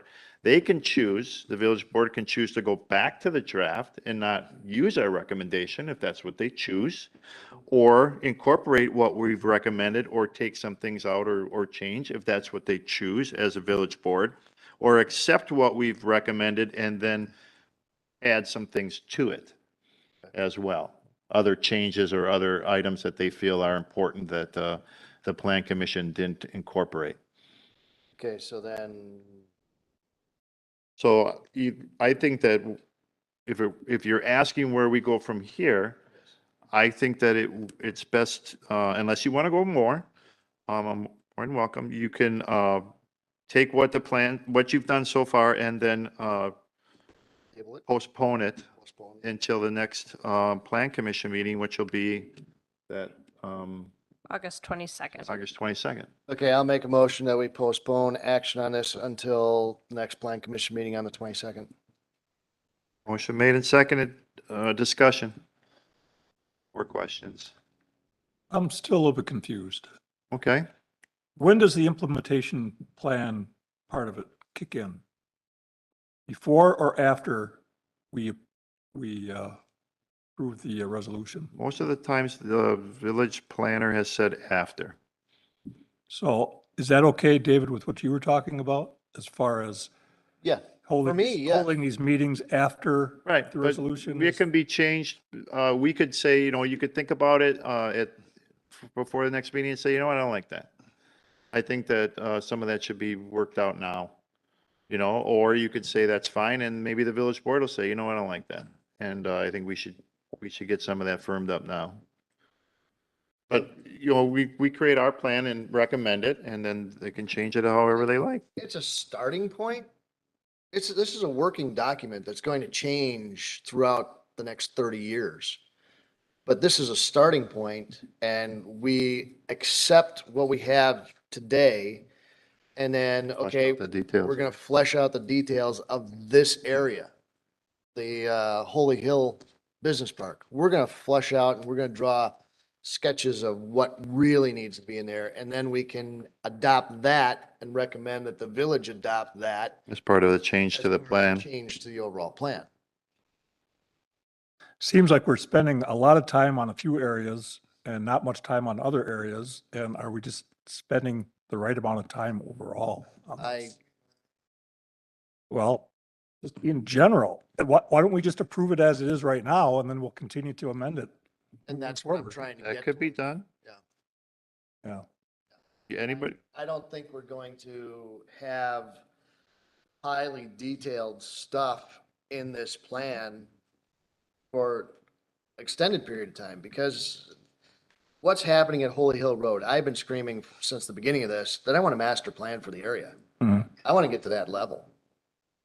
Well, that's not going to happen at this period, but are the land uses there? Do we accept the land use plan? Do we accept this area as, these are the things we'll accept?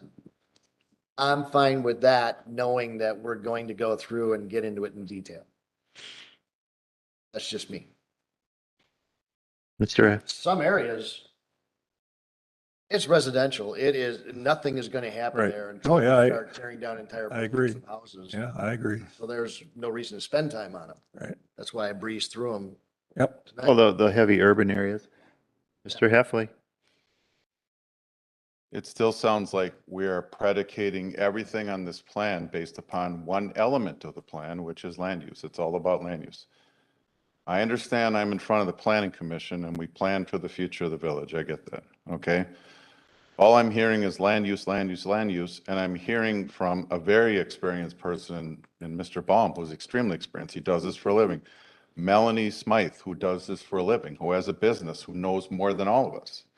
Maybe, maybe not. I don't know all of you up there. Certainly those two individuals know 500 times more than I do about planning, about village, about codes.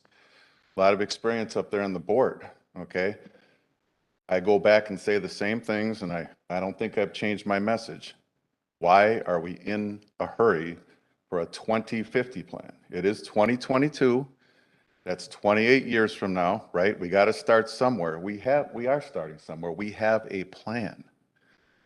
But to pass a plan or a resolution or anything based on land use, in my opinion, as not a person that understands development and codes and zoning and all that like you people, I think is not a good plan, okay? Oh, it's a living document, we'll change it. You define use, whatever that is, in these areas, and then you're going to be hit over the head with, well, you guys passed, this is supposed to be industrial. What do you mean I can't do it here? You got to be very careful, okay? I will go back to my comments earlier. There was this thing globally called COVID. We all experienced it. We all lived through it. And we were charging ahead on this plan because everything was, we had the responses, we had everything in 2019. Based on what I heard tonight, we had a 2-year shutdown of this very entity. Like, you guys didn't meet for 2 years roughly. That's not true. Okay? Did you That's meet not true. virtually? Okay? That's not true. That's fine. Did you work on the plan every month for 2 years? Yes. Yes, we had meetings. Okay, meetings that we all know about, meetings that are public record, yeah, minutes, absolutely. agendas. We can't have a everything. meeting Okay, behind okay. closed I'm doors. just saying, I understand that, but what I'm saying is, why does this entity feel that we need to make a recommendation to the full village board to charge ahead on land use plans when that's one of 9 elements on page 7 of the comprehensive plan? We have a 2020 plan. Tell me, someone on this board, tell me how complete we are in the 2020 development plan, the one that we had in place. Okay, listen, hear me out, please. Hear me out, please. Thank you for the floor. I don't think we're anywhere, I know Dean Walters, I know you think this is laughable. for me I'm to not keep laughing bringing at, this up. I'm not laughing at that. I'm Okay. laughing at your comment about the floor, but go ahead. So I should get away from here or what? No, sir. You have you have the microphone. You guys can do what you want, right? Okay, you're on the planning commission, you can do what you want. All I've heard is land use. Okay, and I agree, land use is important. We're not touching on anything else, just land use. Well, we have to get the land use done so then we can flesh it out, okay? What is the rush? Why don't we take time? Mr. Baum, you made an excellent point. Let's have meetings with the neighborhoods. Have we had that? Have there been meetings with the neighborhood in this whole planning process up to this point? There's been open meetings Not that people all coming people to have village board. requested to Have you come. went and met with the people in those neighborhoods? Okay? And here's why I say that. I have clients and friends in your green zone district, okay? Green zone. People, most of those people live there 40, 50, 60 years, 3, 4 generations, right? Longer than all of us, okay? When I moved here, it was, Dean, you would remember, was it 1 in 40, 1 in 50, 1 in 60? 120. It was, well, before your time, it was very, very high. Okay, they couldn't sell anything. They couldn't do anything. It was farming. We've gotten it down to 1 in 5. Now we're relying a couple neighborhoods going up in that area, right? We're doing these things, okay? Those people, if you ask them, if you had a village board room full of those people, you know what they'd say? Probably, I don't want any development. Okay, that's fine. They're green, leave them alone, okay? So I think that we just don't know what people are looking for. I know what you guys might want up here, but I don't know what the residents are looking for. I mean, you know what I'm looking for. I want development, but the right development. I want us to take our time because we had COVID. I think that everyone's perceptions of what we're looking for development-wise has possibly changed because of COVID.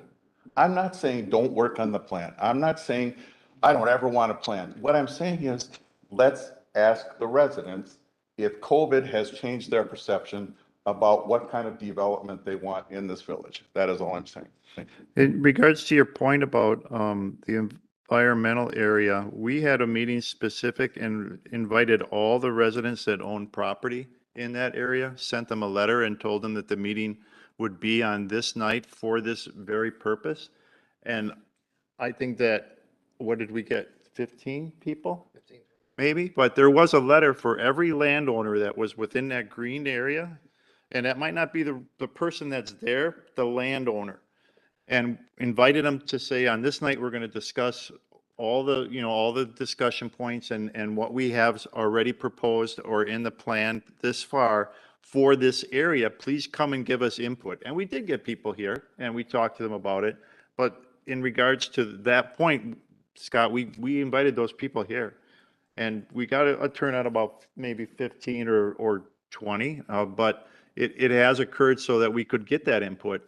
And some of that is probably part of some of the comments that we're going to be compiling and bringing at the next meeting. May I ask how long that was ago? May I ask? It was after COVID. Okay. So again, you got the input from them, and as we know, most people don't, we got 22,000 people. I don't see them all here or watching on WebEx, right? There's a small group of us here, or other people that have WebExed or come online or emailed you and all those things. I mean, I've been in this village 30 years. I've seen development happen. Okay, it's happened all around me. And for the most part, I think we've done a pretty good job. Now, I know you don't like the fact that we're parceling and making everybody come and defend what they want to do, and that was kind of a haphazard way. That's what we're talking about. The 2020 plan may have been, alluding to, where it was kind of scrambled around. But in effect, having lived here 30 years and being a homeowner for 27, I really like the way the village has developed. So whomever did that over all those years, overall, I'm happy. What I'm not happy is this, to me, looks like a broad brushstroke. We need to have a plan, we need to pass it, and then it becomes a living document. If you identify what land uses there are, okay, this whole area is all industrial. That's all it's ever going to be is industrial. You haven't done that to this point. You're trying to define that with the broad-based, in my opinion, zoning or ordinance or whatever it is, where everything in this area is industrial. You want industrial, you get to go in As long as you meet our plans for our planning area, you get to go in, whether we like it or not. Because this area, to your point, for your clients, this is zoned industrial. And I know on Main Street it's haphazard because Gales found water in 1870 or whatever they did and built the dairy there, right? We can't kick them out of Main Street. We don't have a traditional Main Street like the Falls, Cedarburg, Hartford, the traditional downtown, the buildings from 1880. We don't have that. We can create something like that potentially modernized, but we don't have that. So we have to be careful in how we define it. Right, Okay? but would you support that? Support what? A reestablishment of the downtown with something newer that would be in part of a downtown building structure? I'd have to see the plans.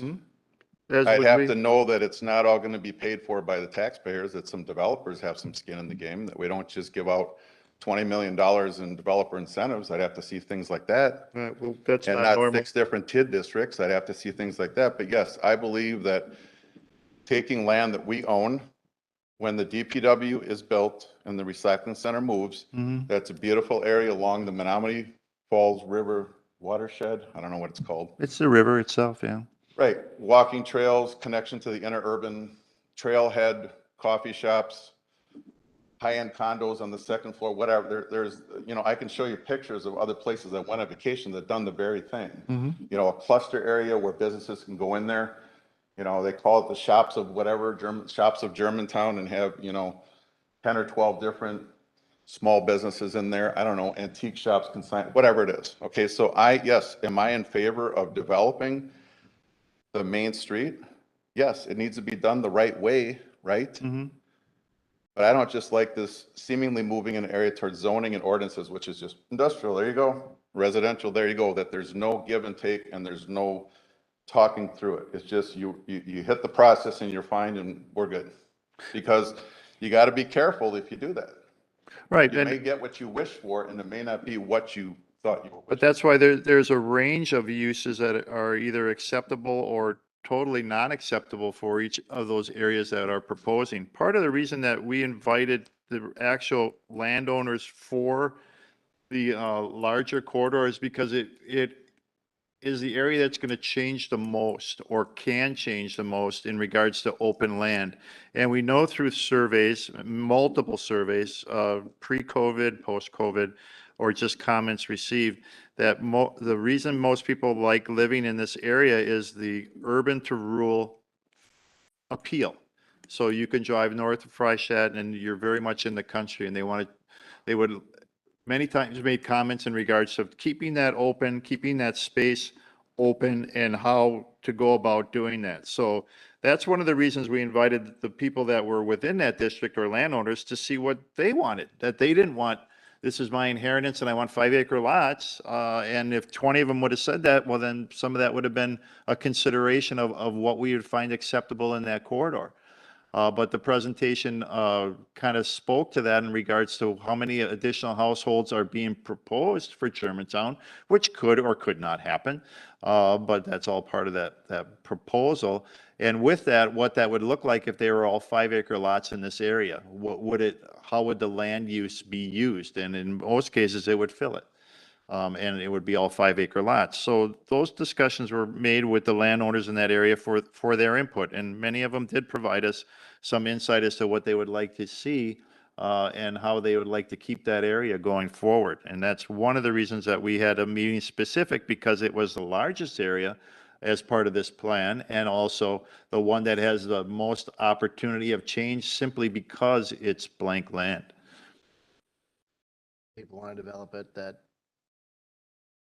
on all the farms.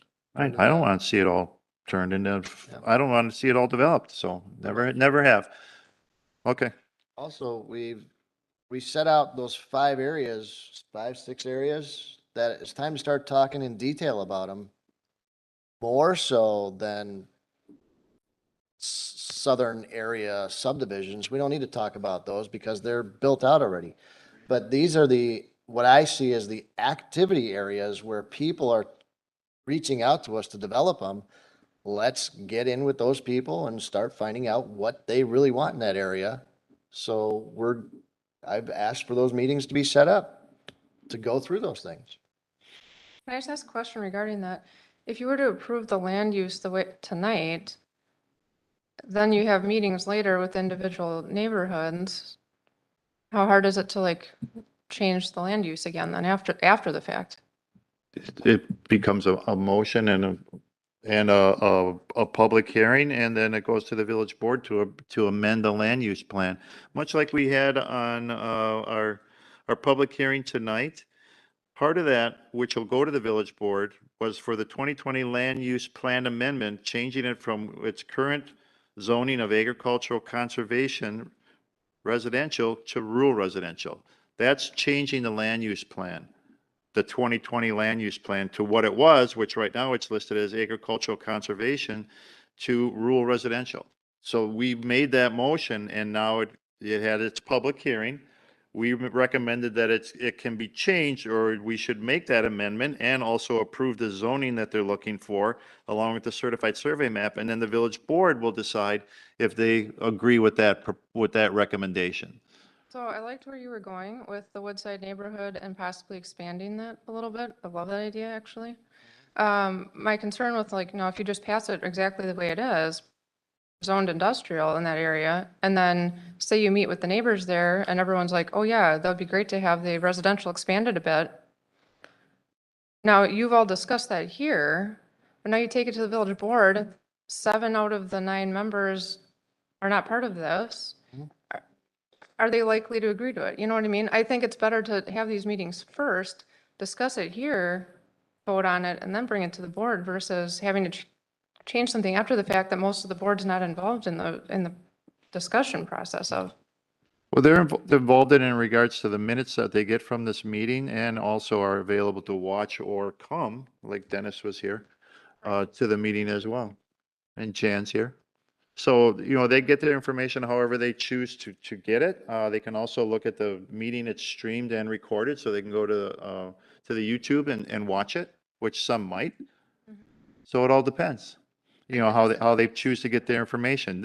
From this body, though, it becomes a recommendation for them to approve. And they make whatever changes they want based on information that they're getting from either their constituents, because some of these areas are in their district, or from other meetings that they've been involved with, which a handful of the different trustees have been in one time or another involved in the public sessions, sitting at the tables and listening to the input of the residents, or standing at the different stations and learning the input of the different residents. So, it's up to them to get themselves the information the way they need to get it for what their vote is responsible for, and represent their constituents in the way that they feel that they're doing best. I appreciate the explanation. I just think it makes sense to have those meetings first and then vote versus the other way. All right, we're not approving anything. There has been some changes made as part of our recommendation. And the changes that were voted on will be incorporated as part of what is our recommendation to let's call it the starting point of the land, of the comprehensive plan. So the board can choose to accept them all or none. And they can start over with the original draft if that's what they so choose to do. But that also goes through the discussion and the motions of the board at their meeting. In most cases, they may accept some of the recommendations that we're making, and that's just what they are, they're recommendations. They're not in place until the village board approves that resolution. Do these meetings individually with these neighborhoods happen before the entire draft plan would go before the village board? Right now, the way that it's been talked about, it would be after. Yeah, that's backwards to me. Just saying, I think it's backwards.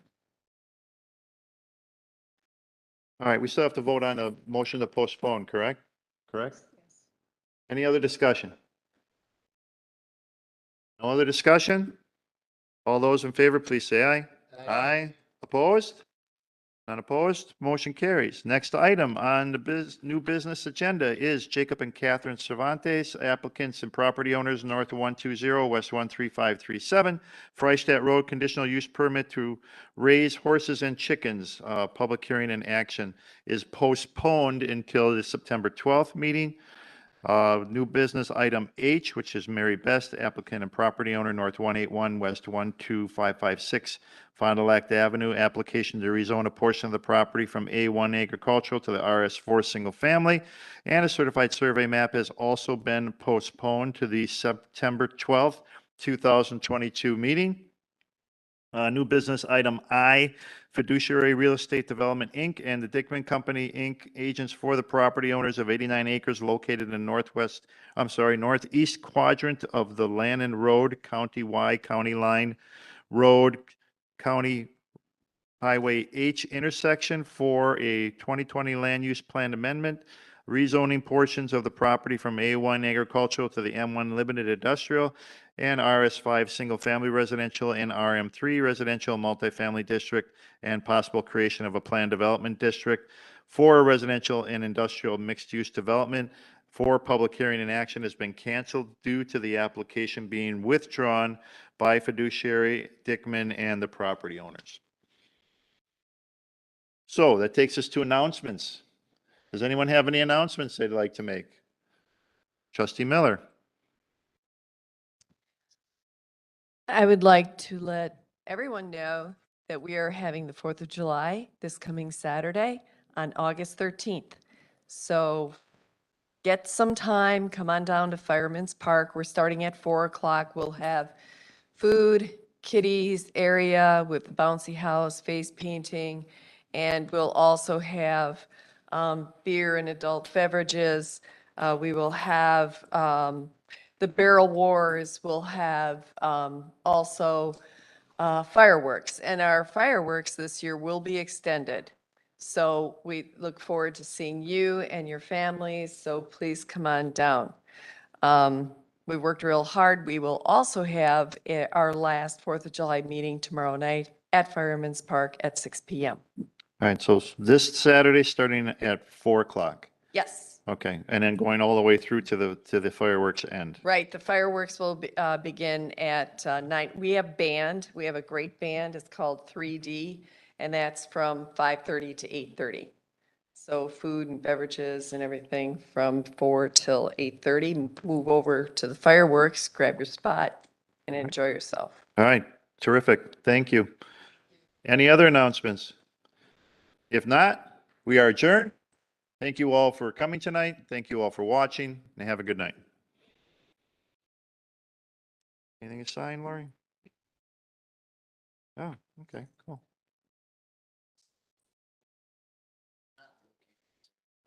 They're googling a little bit with their eyes. Here they are up north with by their dad's parents. They live above Rice Lake. They're swimming in the lake in their pajamas.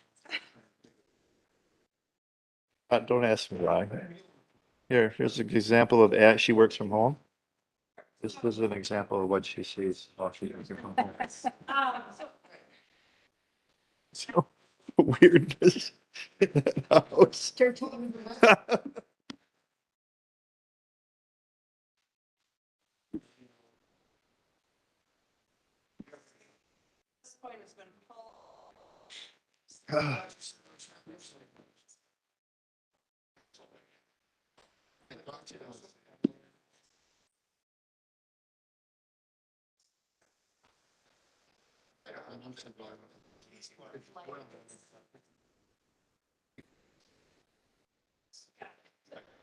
A guy, flex over.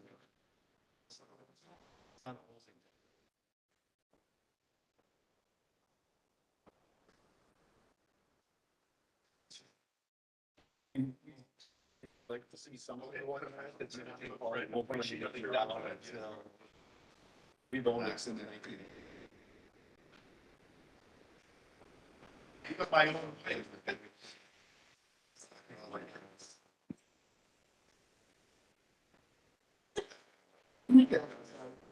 Auction. What you said you got before.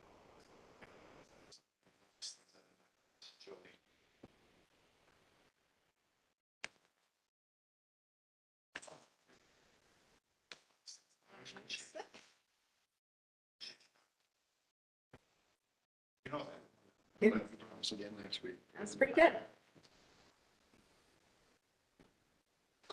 stuff. I